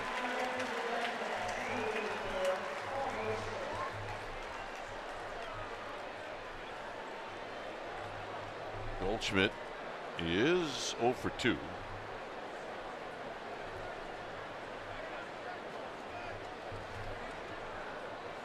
And he takes wide, 1 ball and no strikes.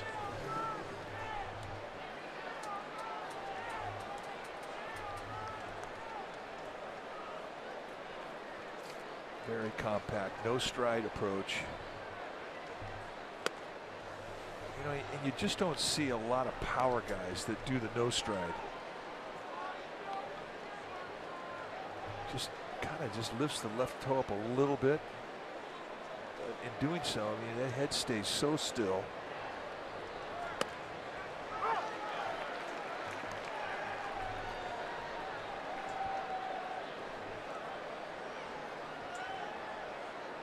I mean, he's the type of talent that can carry a club, and he has done that throughout his career.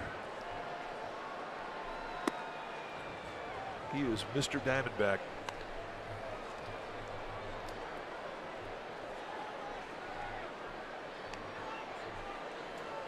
He's done it with the bat, he's done it with his legs, his glove, and just his attitude. Ooh. 3-2 challenge. Well, I mean, if you're Kyle Crick, I mean, these are the kind of guys you can gain reputation with. Strike out an all-star with the type of credibility that Goldschmidt has in this league. That'll put a feather in your cap. Foul back again. And that is just lethal quickness right there. Little lift in his swing. Good launch angle. But just compact power. He's always hit with power, and he's hit for average. Got him. Nice job, Kyle Crick. There's your feather.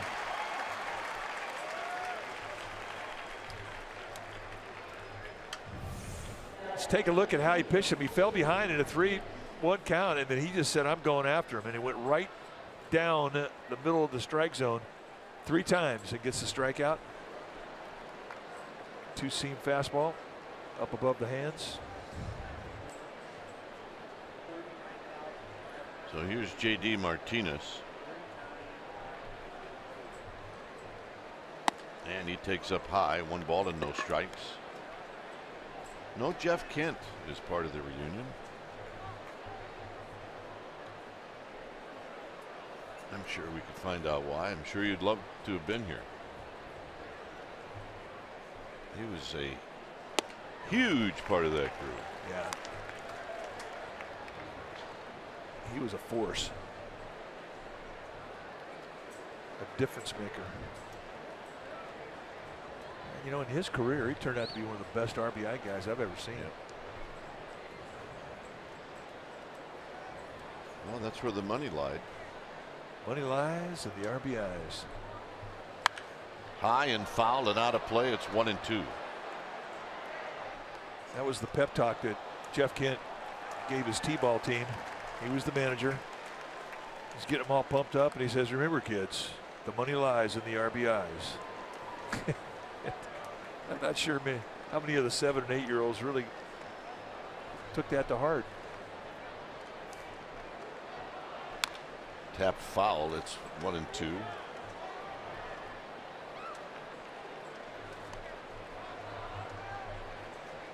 Crick rubbing up a new baseball.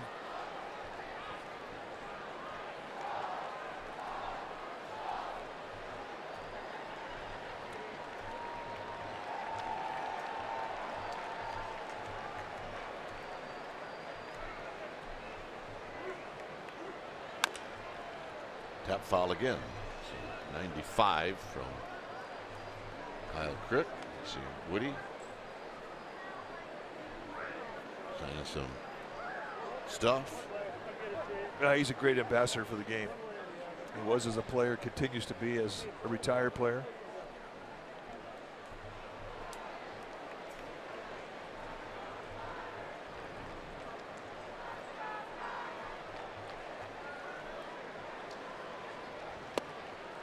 If you remember the story, when he got out of the game and left the Giants, he lives, what, 40 miles from the ballpark in St. Louis? Yep. Hoyleton, Illinois. And the story goes that the Cardinals said, you know what, you just jump in your car and we'll put you on the team. You can pitch for us. And he said no. I think it may have been a bullpen issue, as this is way out into right center field. Hunter Pence never saw it. Martinez never stopped running, and he is going to end up at third. Pence right away, you could tell, said, I don't see it.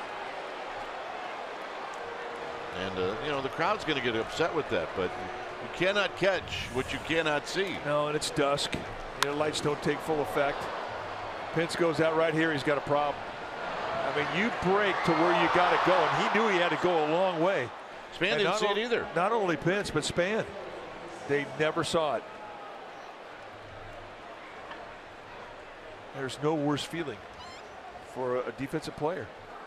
I mean, you actually can roll around out there and get hit in the head. So now Descalzo will hit with the infield in.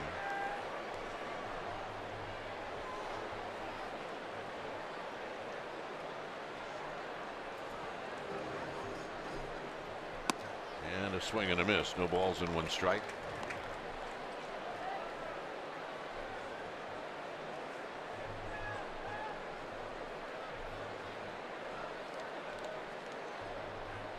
Sandoval, Crawford, Panic, Jones all playing in.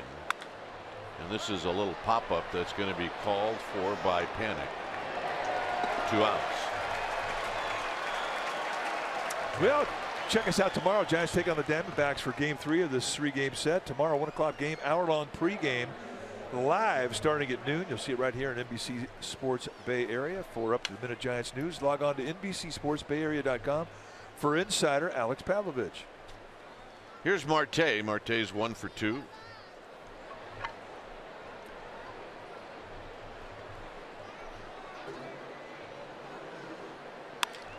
And he hits a little flare foul down the left field line.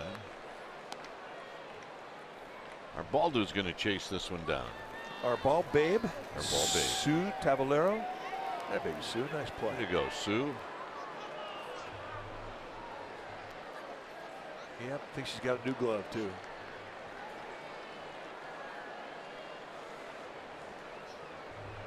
That little guy was throwing out some major high fives.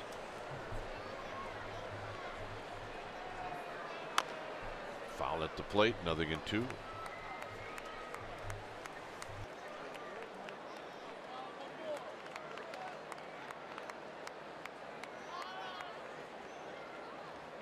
There's Sean Estes.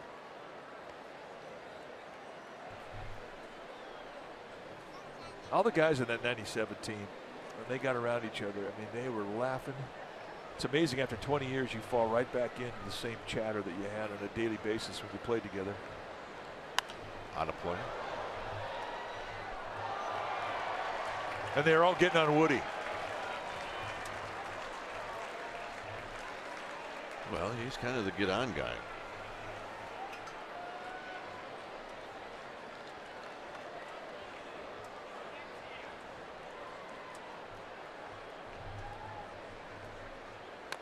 Foul again at the plate.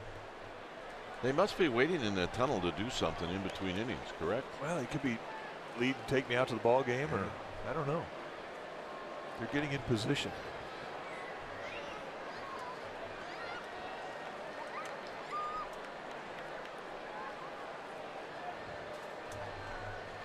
No balls and 2 strikes.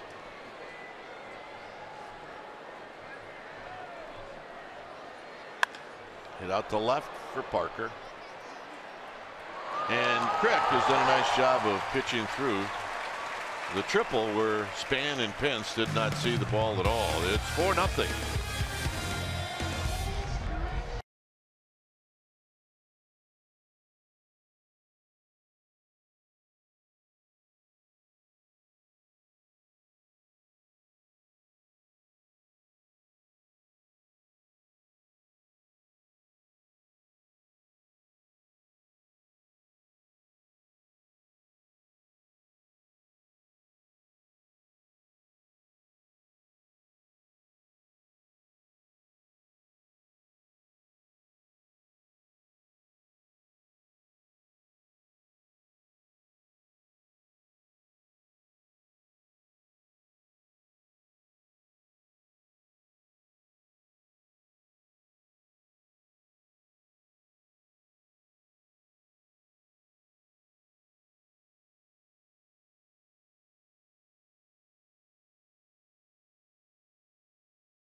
News. Yeah, that was not great news.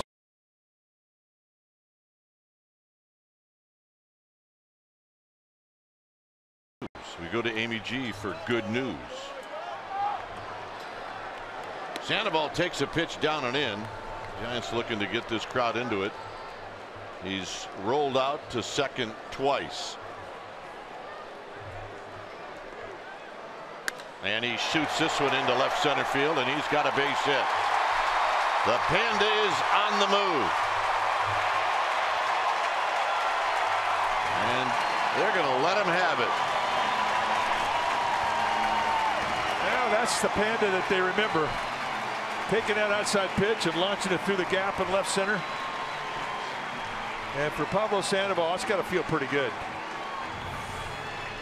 They set up away. They've been pitching them all night away. This catches a little bit of the heart. Down around the knees, though. He goes down and rakes it right through the gap. I remember that. You remember that swing? Yes, I do. So here's Parker. Parker is struck out and he's popped out to third with Hunter Pence on deck. Giants string a couple of hits together and knock one out of the park. You can get into this game. Put that foot down, stayed through on this beautifully, went down and got it. And that's how the hitting instructor draws it up.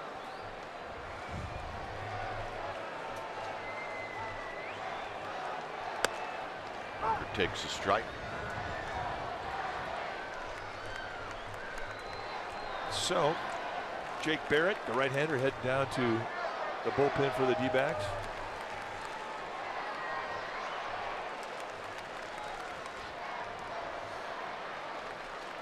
And the pitch is high. 2 balls and 1 strike. Josh Osich getting heated up. Osich it is.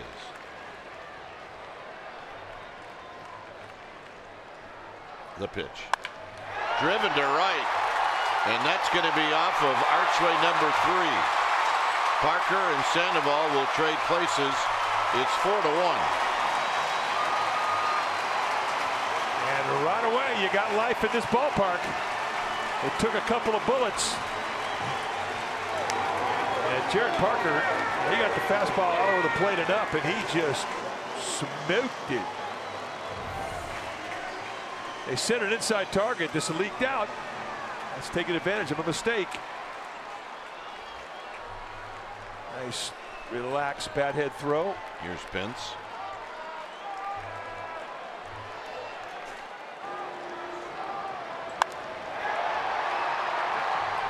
That got out to the wall in a hurry. Yes, it did. Yep, that felt good. You betcha.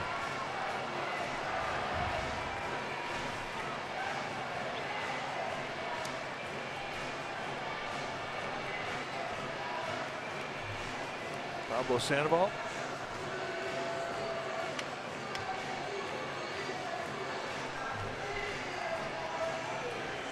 So we're waiting on the rock pile on the mound to break up.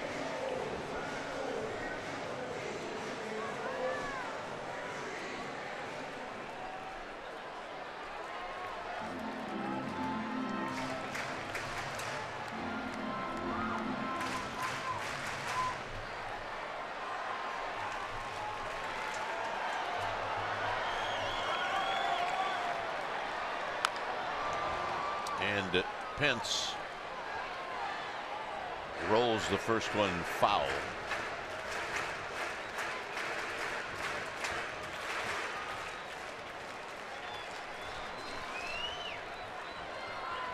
Yep, he's psyched.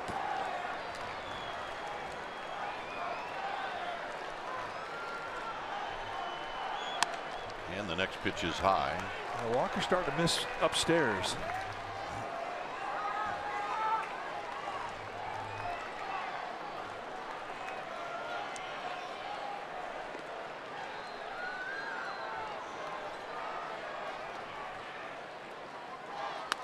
Swinging a high drive to left. Peralta back. It is out of here. And now the Giants are back in it.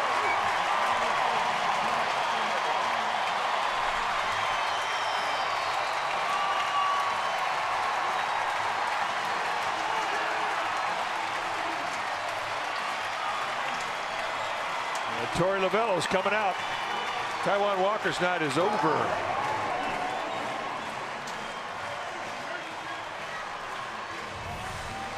Now this was not a hanger. It was just right in the wheelhouse above the knee. Upon further review, that was a hanger. Yeah. And that's what you do with hangers. Home run number 9, and this is the first home run that Hunter Pence has hit here in San Francisco this year. When it's time for a change, think Speedy Oil Change and Auto Service, your trusted oil change, tune-up, and smog experts.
Of the season is first at home.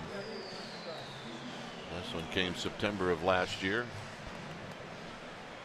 So now it's a new pitcher. So the Diamondbacks give the ball to Jake Barrett. Take a look at what he has done. I mean, he's been quality since he's come up. This is the 12th time he's come in. You're going to see a mid to high 90s sinker with a hard slider, an occasional split, but pretty much sinker slider with big time velocity. Facing Joe Panic.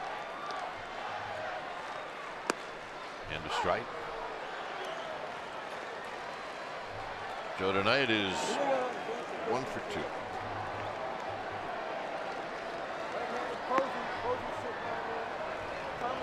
The lefty, Andrew Chafin, getting stretched.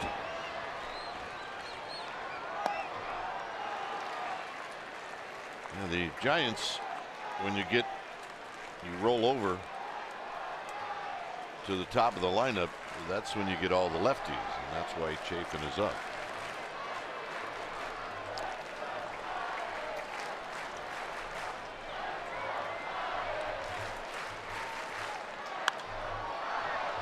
And Pennick sends that one out of play. It's a ball and 2 strikes.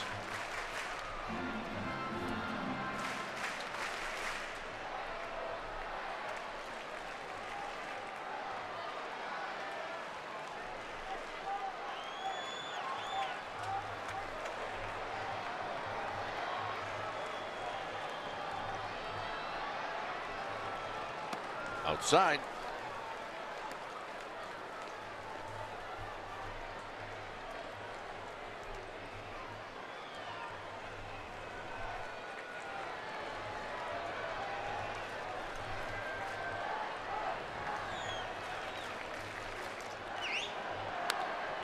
Panic fights off a good pitch. Yeah, that was some fuzz right there. Sandoval double, a Parker double, and a Pence home run. And right away, you got life in the Giants dugout. I mean, big time life. Been pretty quiet there for 6 innings.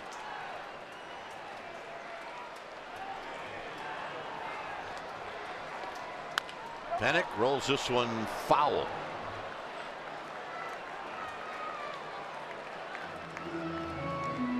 Yeah, that's swinging the bat for Pablo Sandoval. The opposite field double to get this inning going. I mean, that means a lot to him. That bat coming back here, homecoming. He had heard a few boos when he had been introduced. He made an error. He was pressing.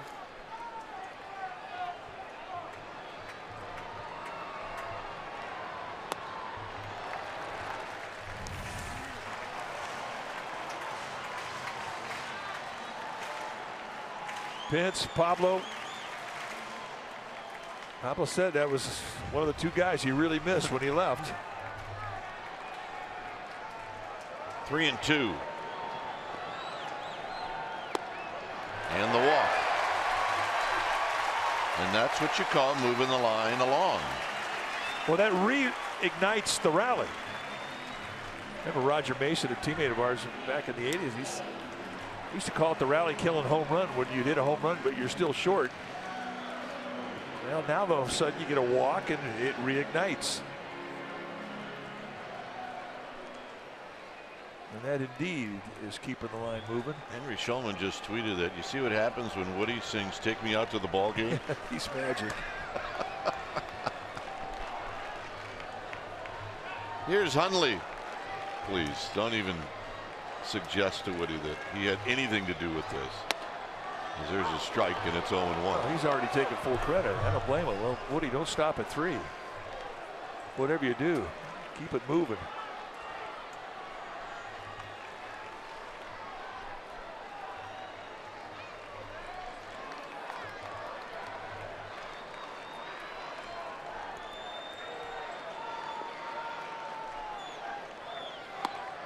Up and in to even the count at a ball and a strike with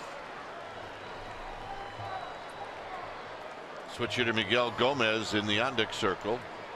See what Hundley has done against the Diamondbacks in his career. I mean, he's hurt them. Yes, he has. He's hurt the Diamondbacks more than any other team.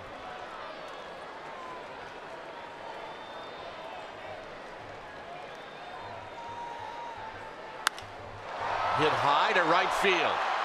Martinez is on the track and he makes the catch. So Hundley gave everybody a bit of a scare. 1 out. And here's Gomez.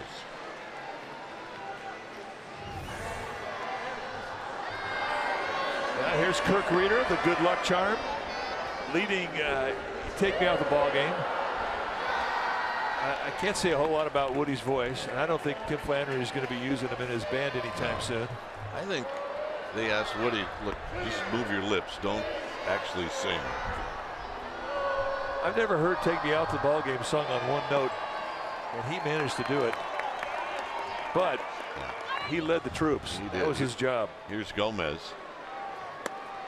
And he takes down low.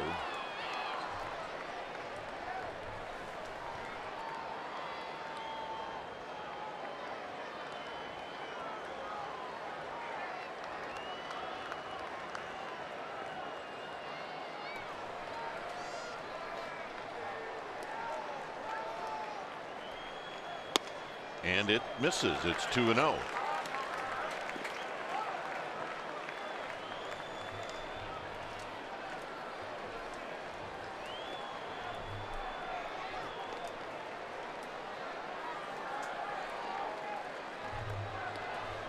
Carlos Moncrief, good listener. Part of the scouting report. Yeah, that helps.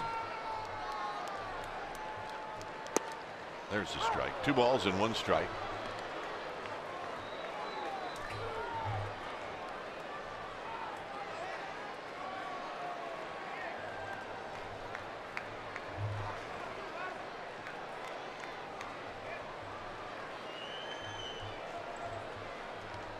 Span on deck. It's 2-1.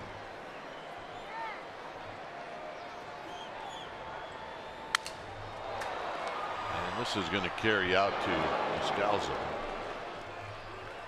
2 outs.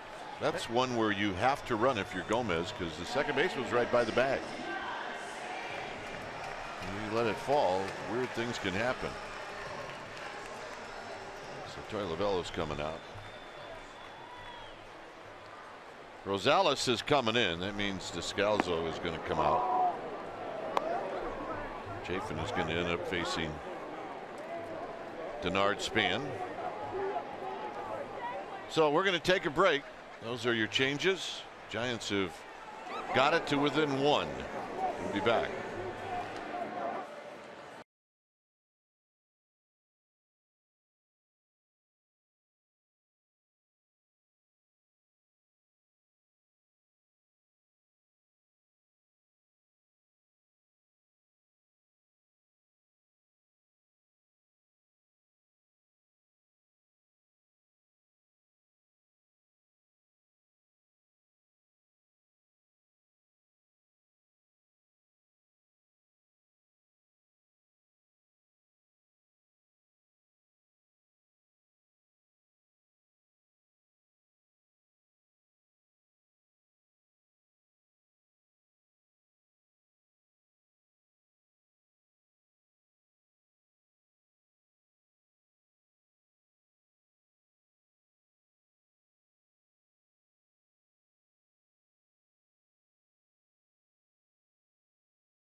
California State Parks Division of Boating and Waterways, reminding you always to wear your life jacket and get home safe.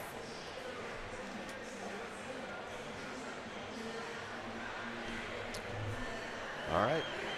So Chafin's in to try to get the last out here in the 7th.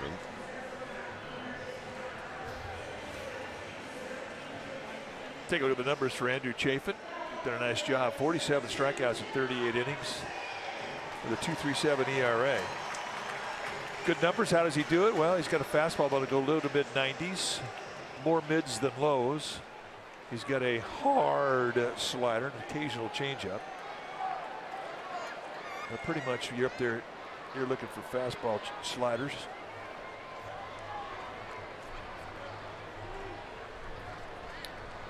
Span is 0 for 3.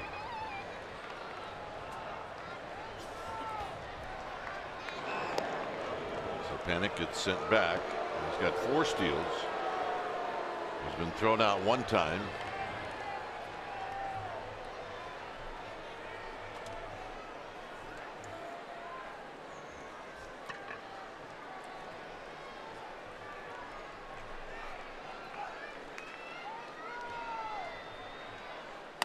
In tight.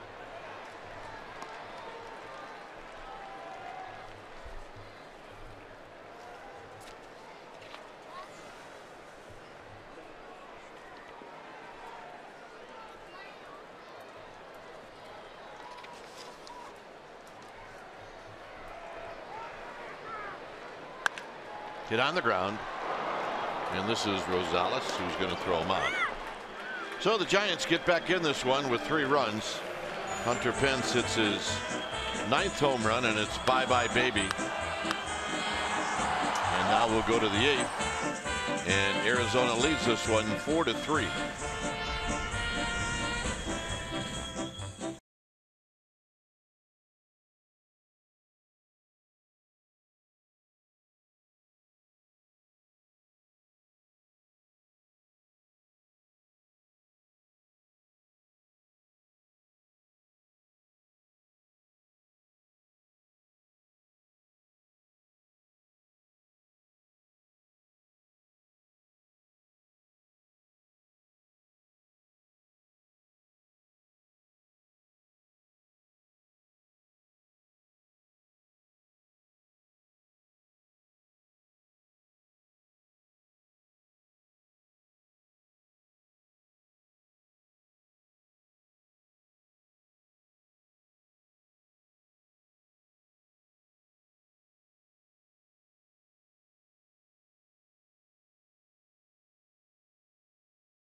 September 27th, 1997 against the Padres. Here's John Miller's clinch call. Beck delivers.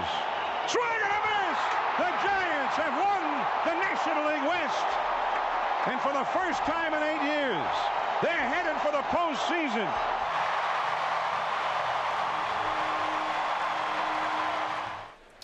Giants won the National League West. They were 2 back from in the standings in the Gray Series against the Dodgers. They were 68 and 94 in 1996 as Corey Guerin throws a strike. And it's time for a change. Thanks, Speedy. Oil Change and Auto Service, your trusted oil change tune-up and smog experts. 45th game that Corey Guerin has come into. 2.16 ERA with 43 strikeouts in 50 innings. Good solid season.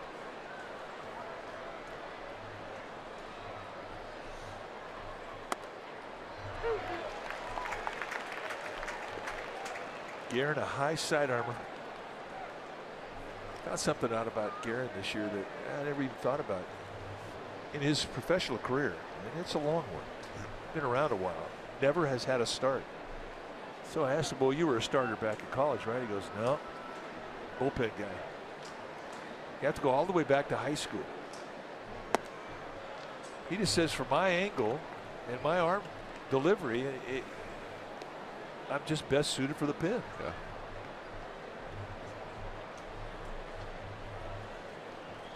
I couldn't argue with it.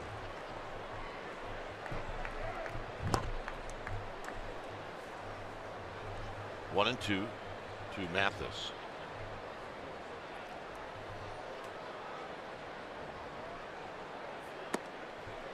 Two balls, two strikes. Stratton, Crick, and now Guerin. So 3 right-handers for Bruce Bochy here in game 2 of this 3-game series.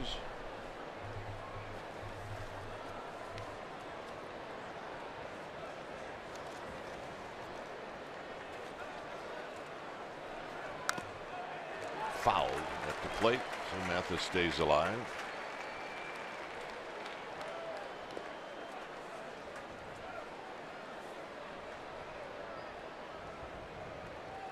Have some margin tomorrow. Hey, it's been a while since we had a day game. I always look forward to his starts.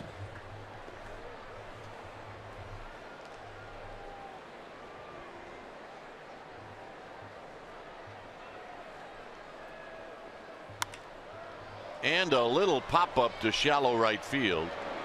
And Panik will make the two-handed catch. And let's check in again with Amy G. All right, guys. Well, everybody knows we've been celebrating the 20-year reunion of the 1997 team, all the guys on the field before the game. But there have been some very important special members of that team that we have lost along the way. The Giants holding a moment of silence before the game to celebrate the lives of David Lowenstein, who was a clubhouse assistant, Barney Nugent, a trainer, Darrell Hamilton, outfielder, and, of course, closer Rod Beck. They all had significant roles in that 97 clubhouse on and off the field, and they will be very, very missed, guys. And they were all tons of fun. They were. They had very, very large personalities. Here's Rosales.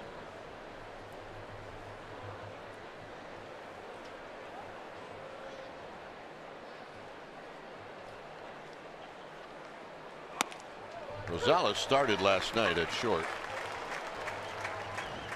And he picked up a hit in 4 at-bats with a couple of strikeouts.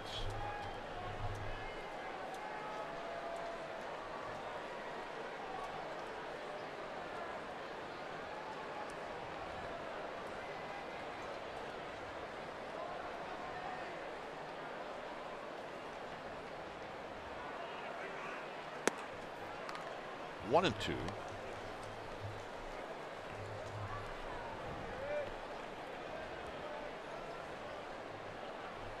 Top of the order on deck. That's David Peralta. He's the one guy that's had a big night tonight. Yeah, 3 hits.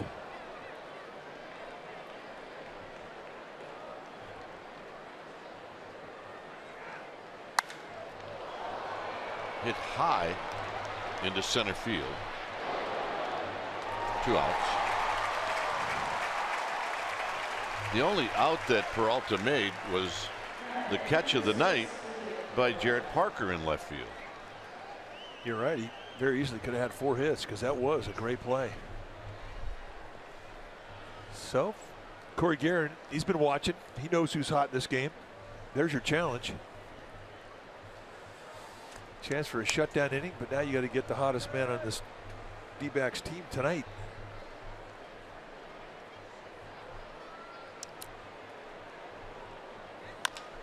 And on the first pitch, it'll be Jones to Corey Guerin to end the inning. So a nice inning for the Giants right-hander. It'll be Jones, Crawford, and Sandoval coming up.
Tomorrow's starters for the D-backs is going to be the left-hander Patrick Corbin taking on Jeff Samardzija. You'll see that right here at NBC Sports Bay Area. Coverage begins at noon for the Giants pregame show, and that is our unlimited baseball break brought to you by T-Mobile. So it's 4-3 D-backs. Kelby Tomlinson is going to pinch hit. Then it'll be Crawford. Then it'll be Sandoval. And Tomlinson doesn't waste any time, and it's no balls and 1 strike.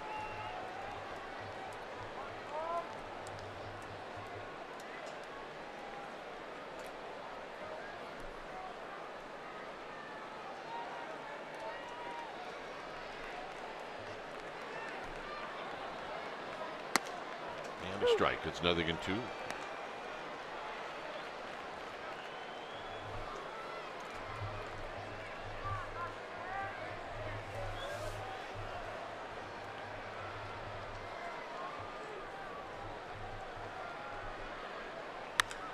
Into right center field, and that's going to be a base hit.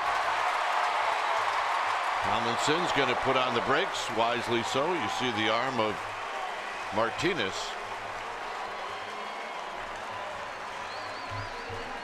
If they're not shading Tomlinson into Triple's alley, that is a triple. Now a nice job of going the other way. And a little bit of a slice on the fly ball coming back to Martinez, but the point you make is true. With Kelby Tomlinson's speed, you don't need to have that ball go by those outfielders a whole bunch to get 3 bags. Here's Crawford, who's 0 for 3 with a couple of strikeouts.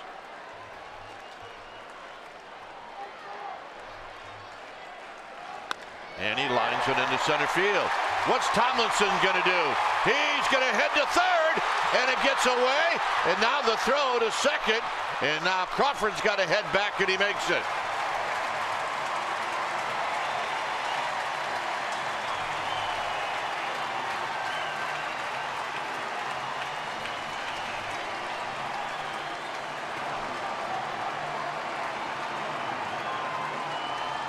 And Bruce Bochy's calling Pablo Sandoval back. And it's going to be Buster Posey.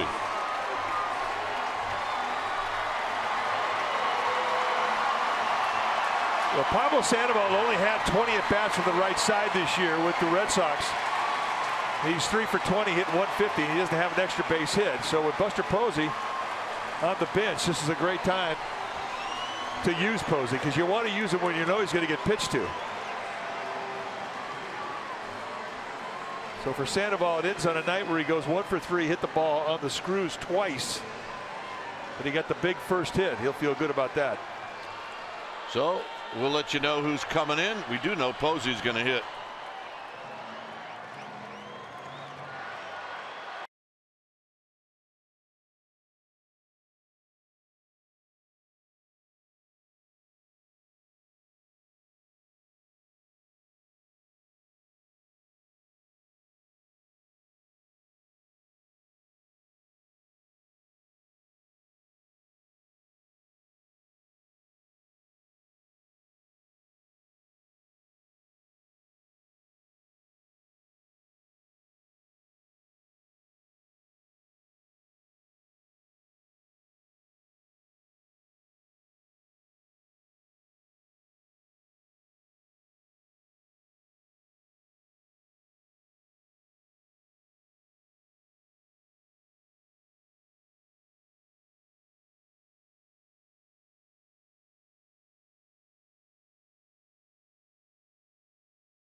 And Buster Posey's coming up for the first time. So David Hernandez is given the ball by Torey Lovullo. 41st time that he has come into a game this year. Most of this season he's spent with the Angels. D-backs picked him up at the trade deadline July 31st. You see a low to mid-90s fastball, more mids than lows. Curveball and a slider combination.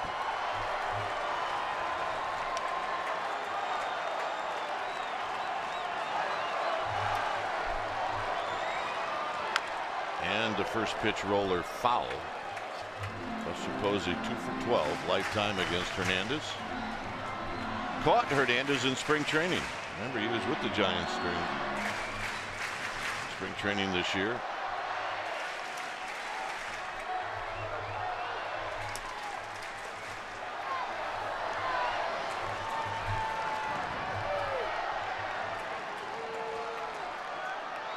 Outside, 1 ball and 1 strike.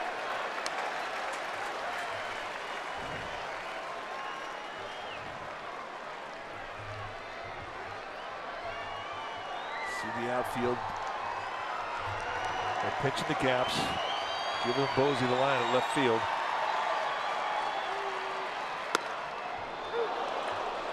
So a slider off the plate away. Just catches the strike zone corner of Quinn Wolcott, the plate umpire. Yeah, maybe. 1 and 2.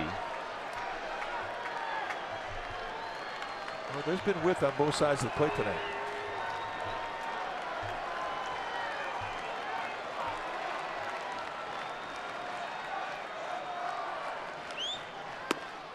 Two and 2.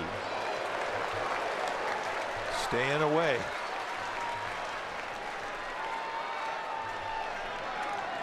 I think Posey does with 2 strikes. You pitch him on that side of the plate. I mean, he'll punch a ground ball through the hole on the right side. He's got good bat head control. Yes, he will. It's 2 and 2. And going back out there again with the sink. Hit up the middle. That's 1, and that's 2, and this game is tied.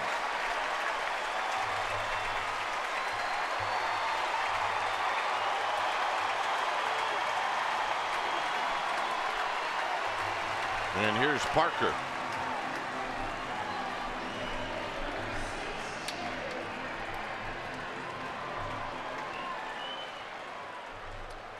Parker doubled in the 7th.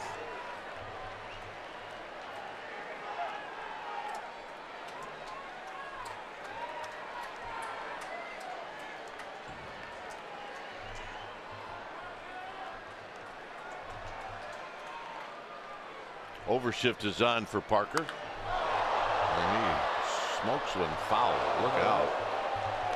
Very loud strike. I hope everybody got out of the way of that one. And that went in there whistling. I'm saying it hit that seat. Or maybe that screen. Well, see, I'm good, I think.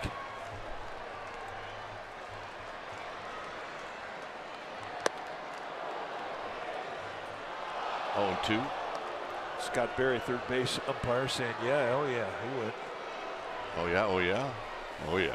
Yeah.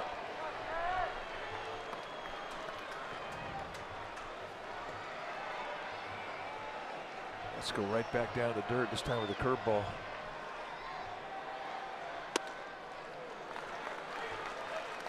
Not a bad pitch. He goes at it once, why not try it again?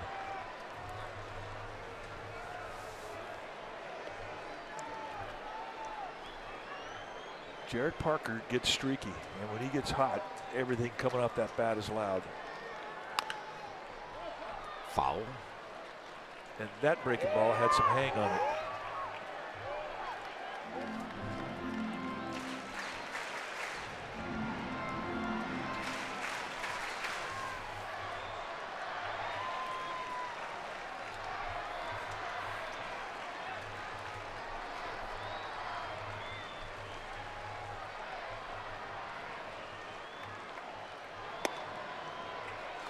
Two and 2.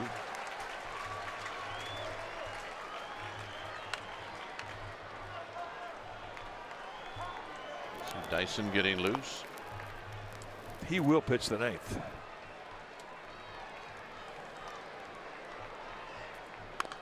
Foul again. Heads up down there.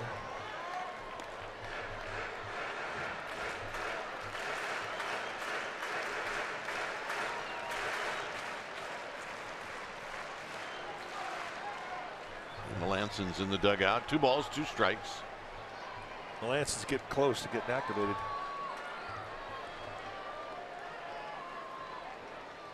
And Parker swings and misses. Ball gets away.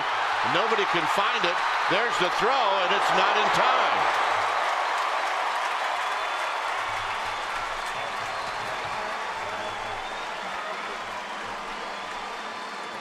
Yeah, it's going to be a strikeout and a wild pitch. And I don't know if Bruce Bochy says this is how I want you to keep the line moving, but it accomplishes that very thing. That one hops Mathis, the catcher, and he couldn't find it.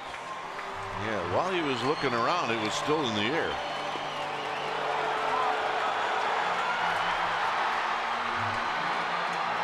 So, Giants catch a break, and once again, Mike Butcher comes out.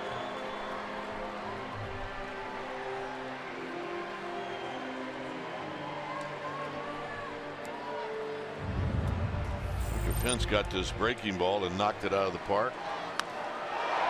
One of the few mistakes that Taijuan Walker made with that breaking ball, that was a hanger middle in. I mean, you're starting to see some fatigue in his arm. That inning, he started getting up a little bit. And Hunter Pence, a 2-run shot, his first home run here at AT&T this year. A big swing of the bat. Well, you might like to hit another one.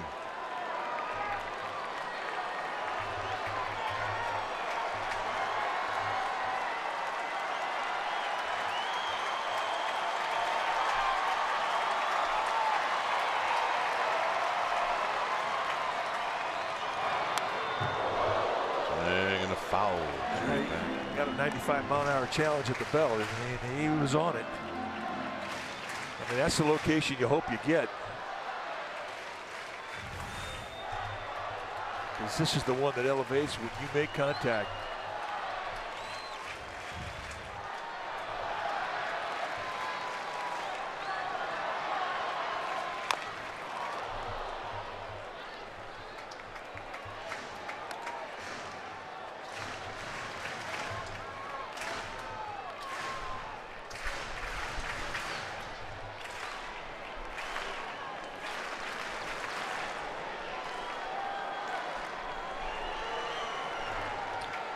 Two.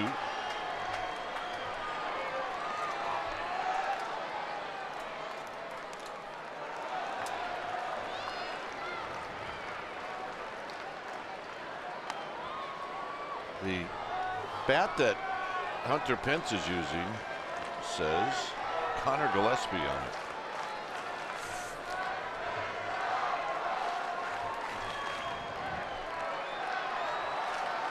One and two. Diamondbacks back up the outfield. They do not want to allow a double. Pulled foul. Well, and the bat that Connor Gillespie uses is a half-inch shorter and a half-ounce lighter than his bat. This one here is 34-31.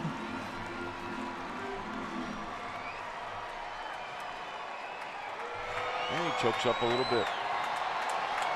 He's 70 as a kid. He had a poster of Barry Bonds in his bedroom, and he choked up. So guess what? Hunter Pence started choking up. Parker goes, pitches high. Here's the throw down to second, and they're going to call him out. Ron Wotus is going to at least check in with Chad Chop and Sean Dunston. Diamondbacks are hustling off the field, and they got him. Rosales pinned Parker's hand before he could get to the bag. Left hand never touched the bag. So we'll head to the ninth. It's tied up.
Sports game live. You're going to get highlights and analysis. It's all coming up for a full hour after the game.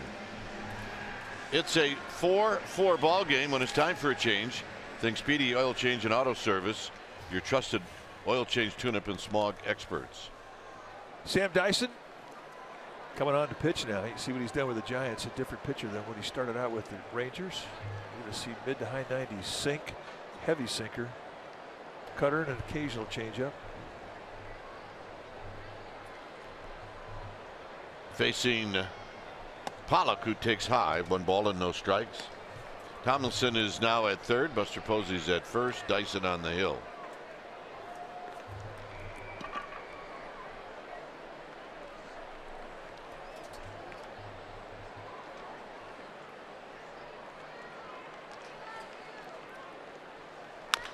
On the ground to Tomlinson, who gives ground. Now they have to hurry in a nice play. You see the arm strength on Tomlinson. 1 out. Now, he's got a good arm. I mean, he was drafted as a shortstop, so he's got a left side of the infield arm. But anytime you back up, you know, you always feel like you have to hurry. Back up, get the high hop, unload. Job well done. Yeah, here's where you go. All right, I got to air it out now. And air it out he does, and it wasn't close.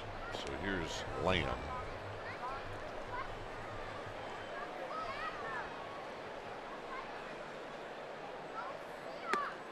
Lamb takes down low, no swing. 0 for 2 on the night for Jake Lamb. With Goldschmidt on deck.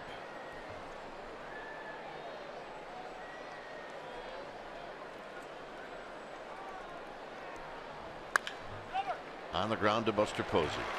Posey to Dyson, 2 down. Now, that's a good changeup. The other thing too about Dyson is he holds that changeup with a 2-seam grip. He gets sink off the changeup. And watch the reach and the swing of Jake Lamb. He took his legs out. Do that to a guy who's having a good season. You made a good pitch.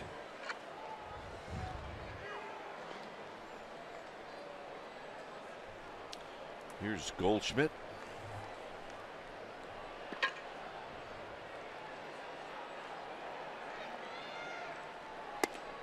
And it's low and away. 1 ball and no strikes. Goldschmidt 0 for 3. Sacrifice fly. Actually a line drive to the outfield in the first.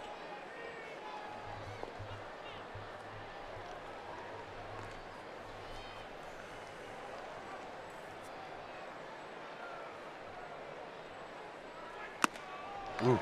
1 ball and 1 strike. See anything that gets up to Goldschmidt right now. I mean, he's just so locked in and he's getting so much strength in his swing. I mean, that is bat head strength, as Brian Sabian likes to say.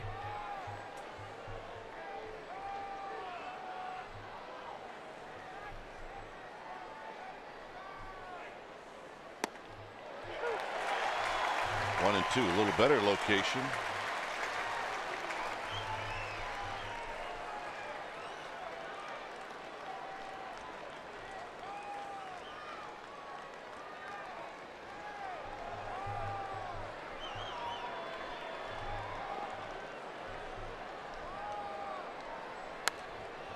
And he fights off a good pitch, and it stays 1 and 2.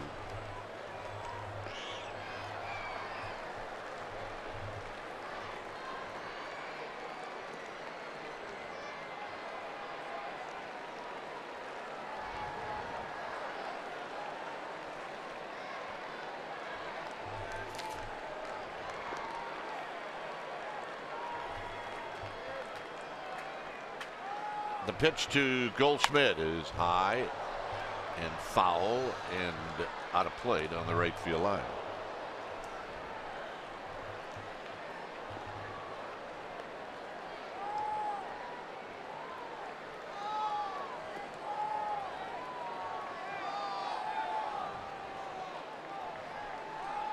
Well, there he was. I think she got it.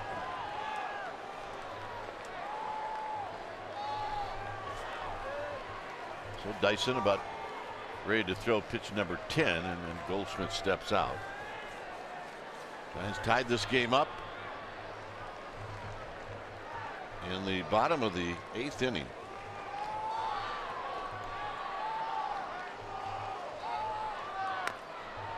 And he just got a piece. Stays at 1-2. Good 2-strike pitch right there. I mean, that's your location.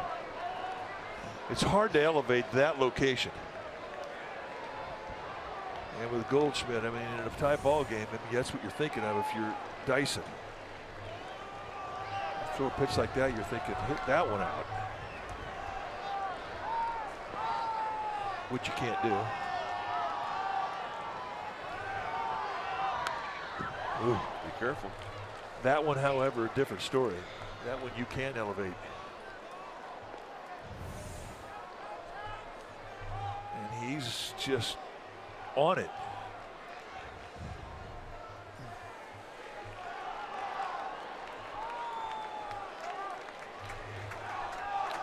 One and two. See that type of backside throw and that bat head strength. It really reminds you of Jeff Bagwell. Up the middle and a base hit. Hey, you kept him in the yard. Yep. It's one of those where you're an infielder and you see it and you think, I can get that. I'm going to dive and get that. And those big, strong guys, man, that ball gets right by you. I mean, Panic thinks he's got this.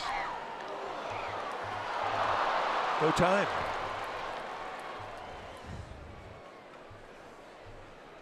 I think I should check the velocity off the bat of that one. The one do master says 109. Well, you got to wait for it.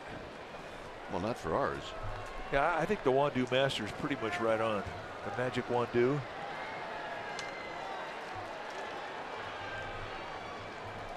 Here's J.D. Martinez, who was another guy that could take you out of the yard. It was 106 miles per hour.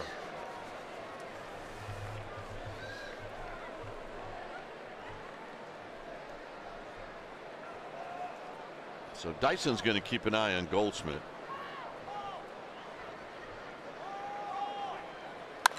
And a base hit to right.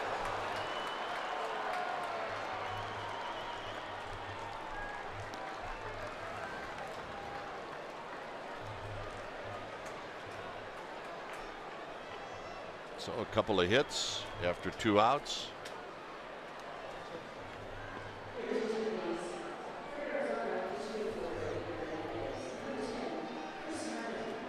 Diamondbacks had 2 left-handers on their bench, Chris Herman and Gregor Blanco. And Herman it is. Blanco is 0 for 5 in pinch hit appearances this year. Swing and a miss. Herman 2 for 26 in pinch hit role. That ain't exactly lighting up the bandstand. But Torey Lovullo does get a left-hander up there against Dyson, which is what he wants.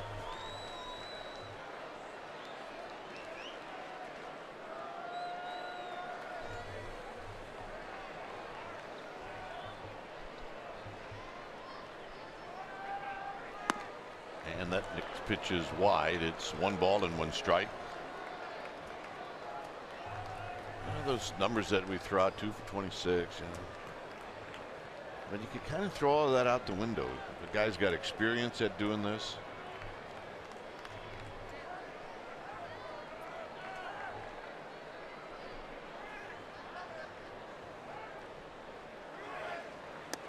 Down low. There's a runner in score position. He's got a bat in his hand, and that makes him dangerous. Absolutely.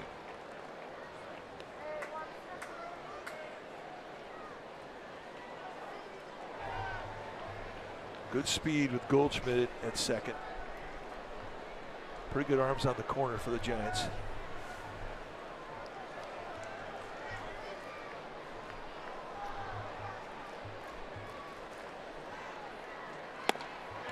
Two and two.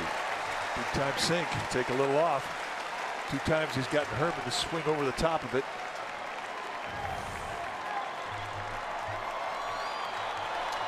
Reaching out front.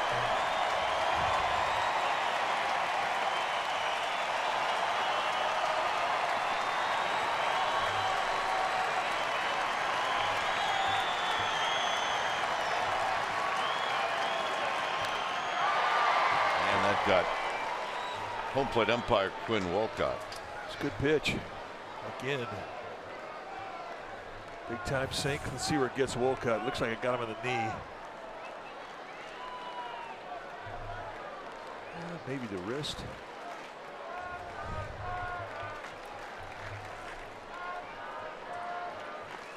Well, if we keep going, we'll get it right. Well, let's just say he got hurt.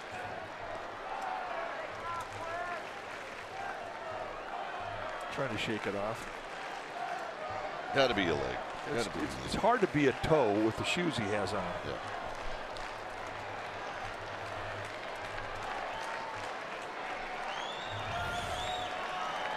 Yeah, got his hand. 2-2.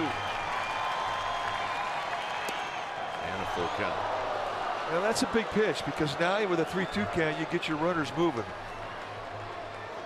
And a 2-out jump means a lot. On the infield, it means there are no force plays. So it's 3-2.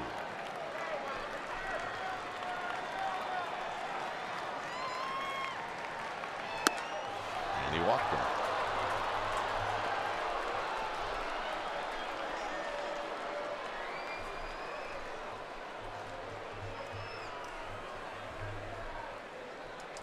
So Dave Righetti coming out talking to Dyson, and this may be a little mechanical speech.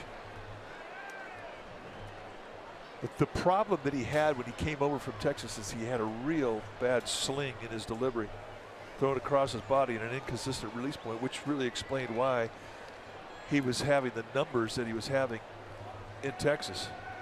He was averaging over 2 runners an inning. I mean, he was just having a nightmarish first half. They got him corrected. They shortened the arm circle of his throwing motion, and it got him back where he could command his pitches. But every once in a while, you get into a little bit of a sling for Dave Righetti. Come back out, get him back on track.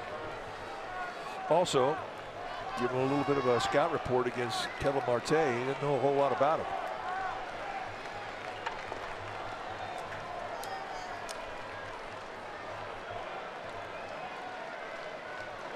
So here's Marte. And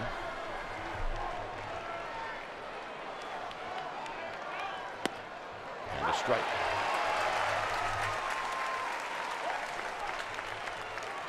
Right back in the strike zone with high velocity sink. In his young career, he has handled the bases loaded situation well. 6 for 16.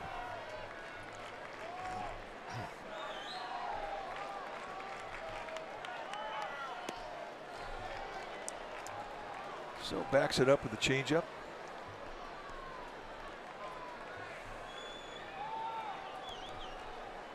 So it ends up being a stressful inning after the first 2 outs.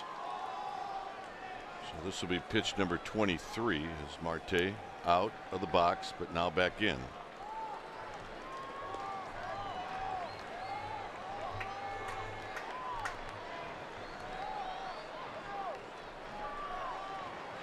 Timeout is called. It's Goldschmidt, Martinez, and Herman. Those are your base runners.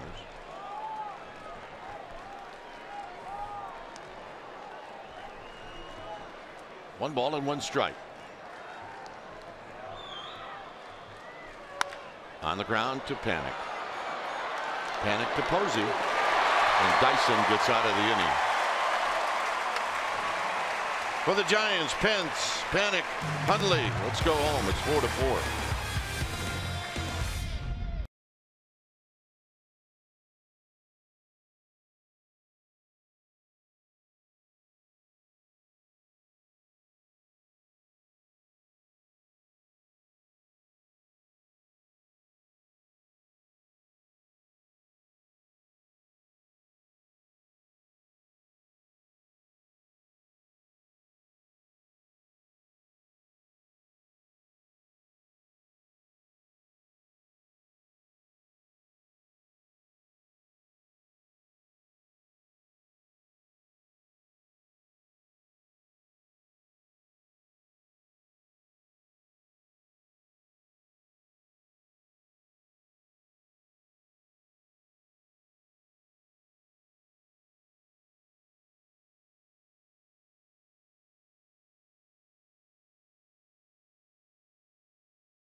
came back into the friendly confines of AT&T, saw Barry Bonds, and then it was off to his familiar location at third base. Had 3 at-bats tonight. A 1-for-3 night. There's the ovation he got. There were a few boos, but this was the moment that he'd been waiting for. A leadoff double in the 7th inning that ignited a 3-run rally for the Giants in that inning. So all in all, it was a nice homecoming for Pablo Sandoval. So now it's a new pitcher for the D-backs. It's going to be T.J. McFarland, the left-hander. He's got a good fastball. It's low 90s. He can sink it, cut it. He's got a slider and a changeup. And he will put some sink on a fastball. When he's right, he has ground balls getting hit off him quite often. So here's Pence. Pence takes a strike. He was at the plate when Parker was thrown out trying to steal. Pence homered in the 7th.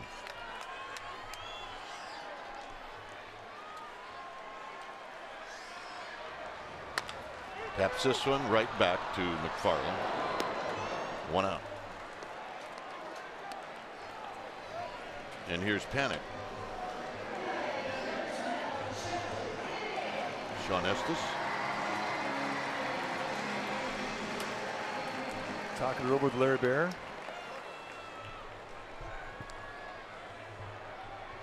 Estes was so excited about the reunion today with his old buds, the 97 team. Panic is 1 for 2. Drew a walk in the 7th.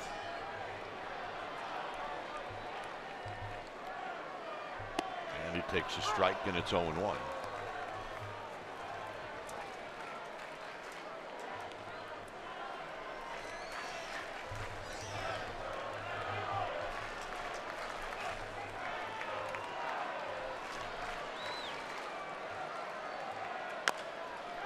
Big chopper to Goldschmidt, 2 outs. What that sinker you're talking about? It's a good one.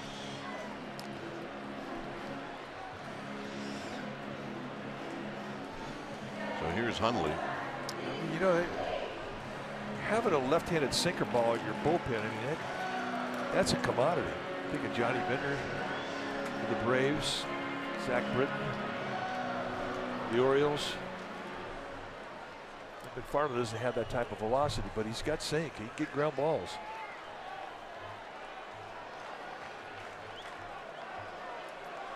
Having any sinker baller on your staff is a commodity. Here's Hundley. Hundley takes a strike.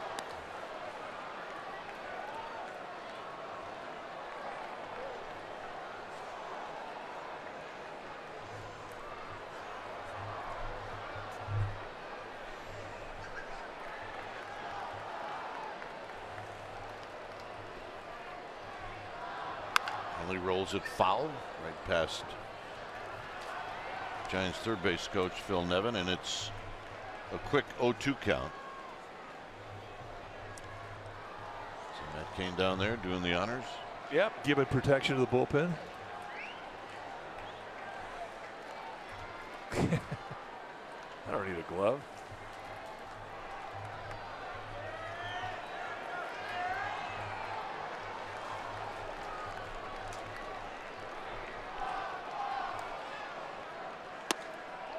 Close. It's a pretty strong 0-2 pitch right there.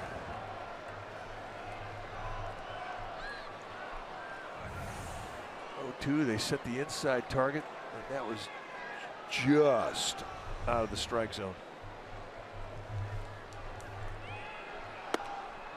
2-2. So he tries to paint the other side. So Bumgarner getting his bat and helmet ready.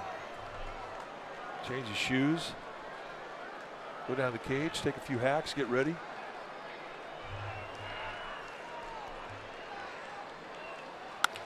Up the middle, and that'll be a base hit. Hundley with his 3rd hit.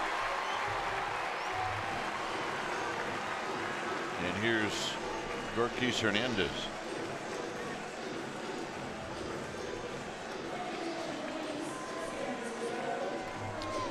And that's it for Bruce Bochy's bench. He has used up all 5 of his extra men.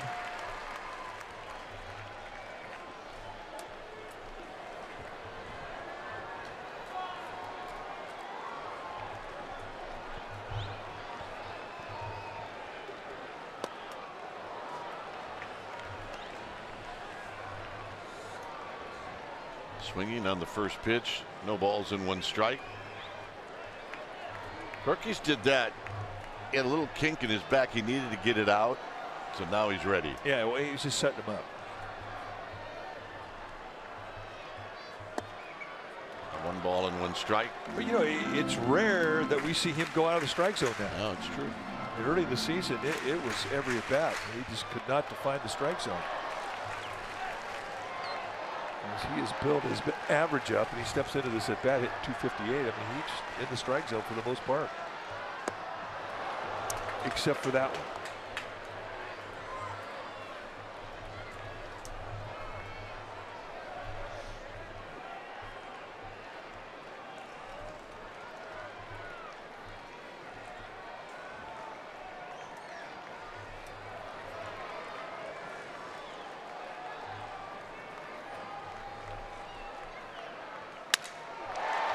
And not late in the inning. Right at Marte. So it now is extra innings. It's 4-4.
So the new pitcher now for Bruce Bochy is going to be Hunter Strickland. Last night he was outstanding. Pitched an inning, struck out a couple, and that was significant because he had been a little out of whack mechanically. Not last night. His problem has been corrected. 41 strikeouts at 40 innings this year. Mid to high 90s with velocity. 2 types of breaking balls and an occasional split. Hank Greenwell used to say, start a game an hour earlier than normal, and it's going to end an hour later than normal. Hank just getting back from the Hall of Fame ceremonies. Yeah. Went back to celebrate Bill King winning the Ford Frick Award. So here's Mathis.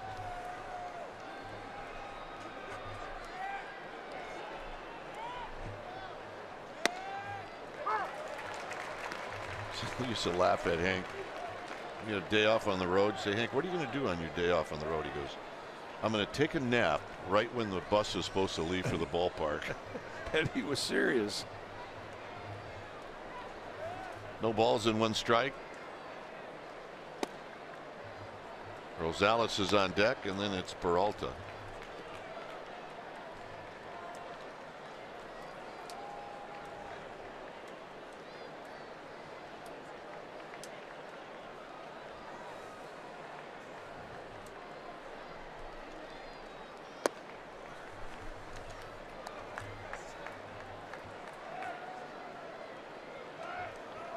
Stratton, Crick, Guerin, Dyson, and now Strickland. Giants have played a lot of extra inning games this year. Yes, they have. 2-2. This is number 17 on the year. They have done well. They're 10-6 in the first 16.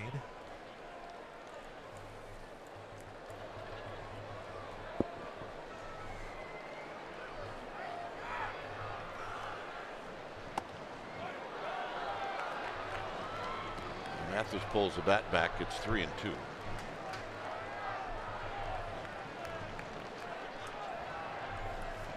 And now this becomes a big pitch. It really does. Adam Rosales on deck.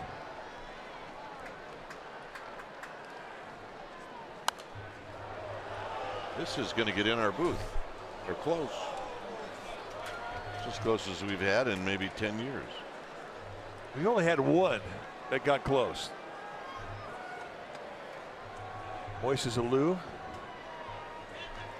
But it didn't actually make it in the booth. It kind of got caught on the little screen that we have hanging in front of us. How it got there, we have no idea.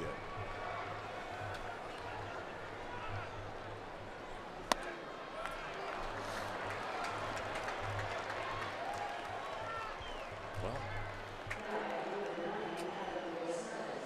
and that's a mistake. Diamondbacks, if you're wondering, they've had 9 extra inning games. They're 7-2, so they've had great success playing extra frames.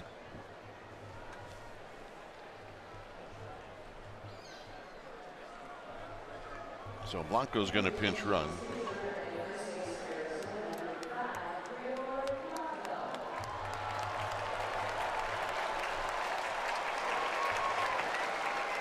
Blanco has been very effective as a base stealer this year. He has 10 stolen bags. He's been thrown out once.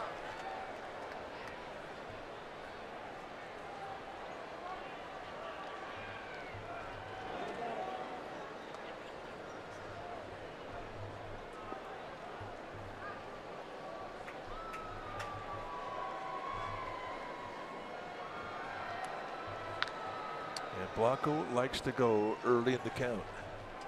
He's got a healthy lead. He goes, and it's bunted foul. Don't quite get the bunt and run if you got a guy that has stolen that many bases.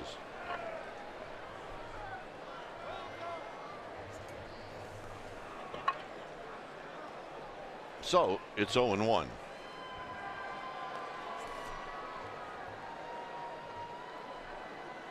Now it becomes a little more dangerous for a base stealer simply because you've got an 0-1 advantage, and if you're a manager, it's an easy count to call a pitch out.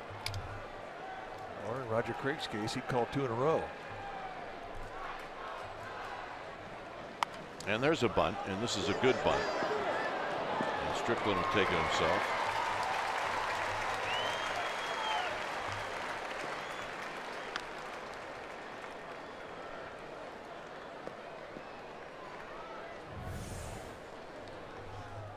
So should go down the first base line. Nice dig there from Strickland.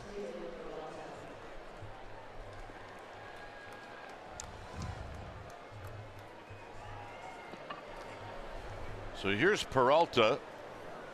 Peralta is 3 for 5.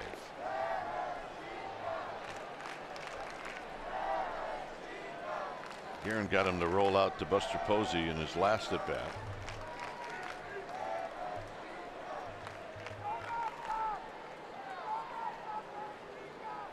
And now you got to keep Blanco from thinking that he can steal third.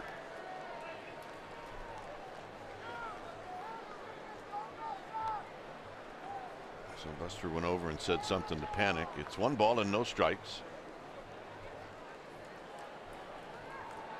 It appears it's going to be Crawford's job to keep Blanco close.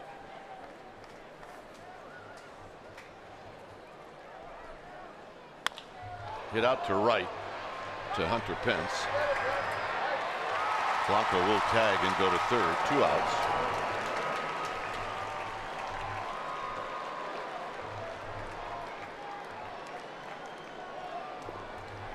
And that'll bring up A.J. Pollock. Peralta had the look like, I can't believe they got me out. I mean, that's the look you have when you have 3 hits in the night.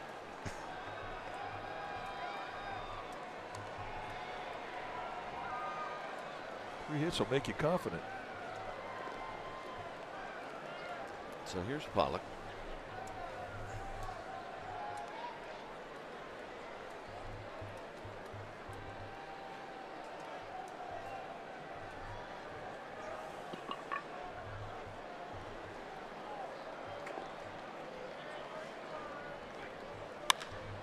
And this should end the inning. Side retired. Strickland pitches through a leadoff walk. And now the Giants, what do they got going? Well, they got the top of the order coming up.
Relive some of the greatest moments in Barry Bonds' career with Bond Stands Alone, a special feature you can see during every Giants pre- and post-game show right here on NBC Sports Bay Area. It's a celebration of Barry Bonds as we approach the 10-year anniversary of 756 on August 7th. And that will be Monday. And that's where it hit.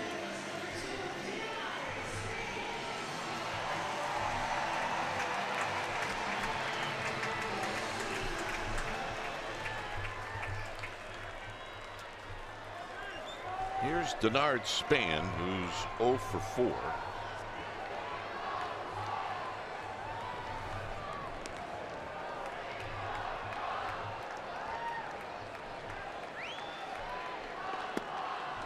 And a strike. Lionetta is now the catcher.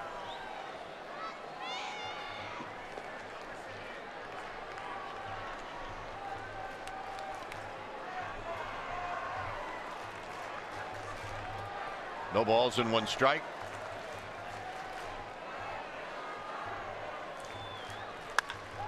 Driven to right. Can Martinez get there? He cannot. Span is going to dig for 2, and he makes it.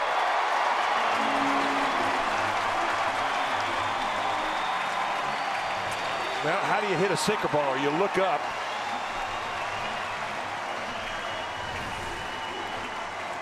And he gets a mistake. They set the outside target, but this is off the plate in. The only way you get that pitch is if you're looking in, and he drops the head on it.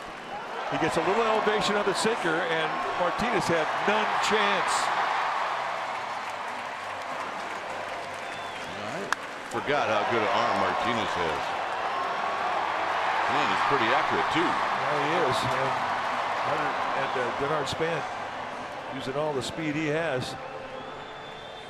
He leaves the base for just a second.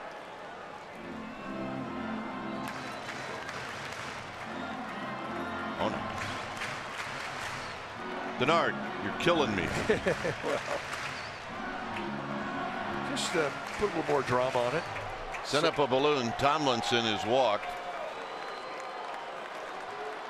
Eddie Montague liked their idea, by the way.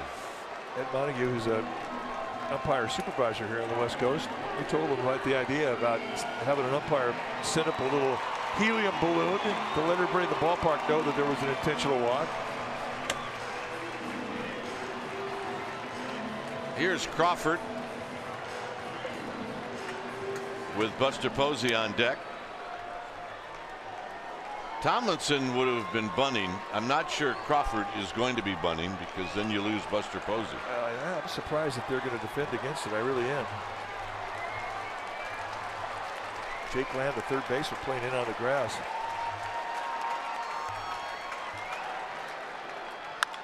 On the ground up the middle. And this could be a pair. And it is. So you get those sinker ballers and they can get the double play. Well, that's the beauty of being a sinker baller. I mean, things can look like it's dire, and all of a sudden, one pitch and you get 2 outs. Posey's being walked.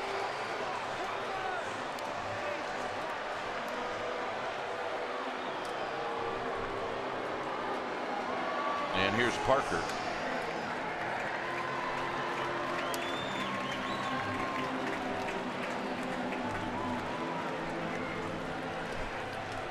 So now the Giants need a hit or a mistake by the Diamondbacks to go home.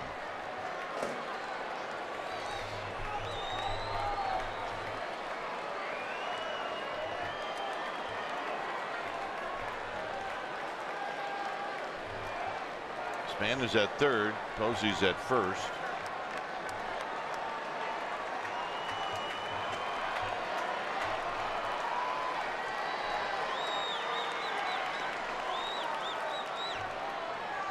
Posey goes, and there's a strike.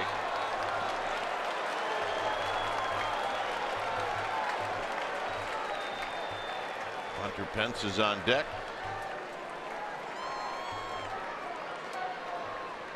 Parker is 1 for 4.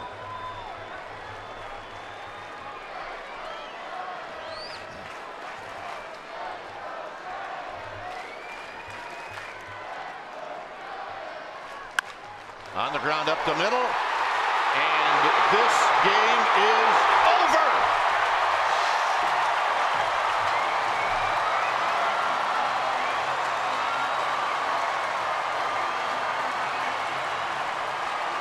So the Giants at one point in this game were trailing 4-0, and they come back, and in the 10th inning they get a hit from Jared Parker, who just kind of ruined the shift, is what he did. Well, you're right. The shift giveth and the shift taketh away, and this time it giveth. And the Giants a very emotional win on the night when they said goodbye to George Cantos and they were welcomed back Pablo Sandoval.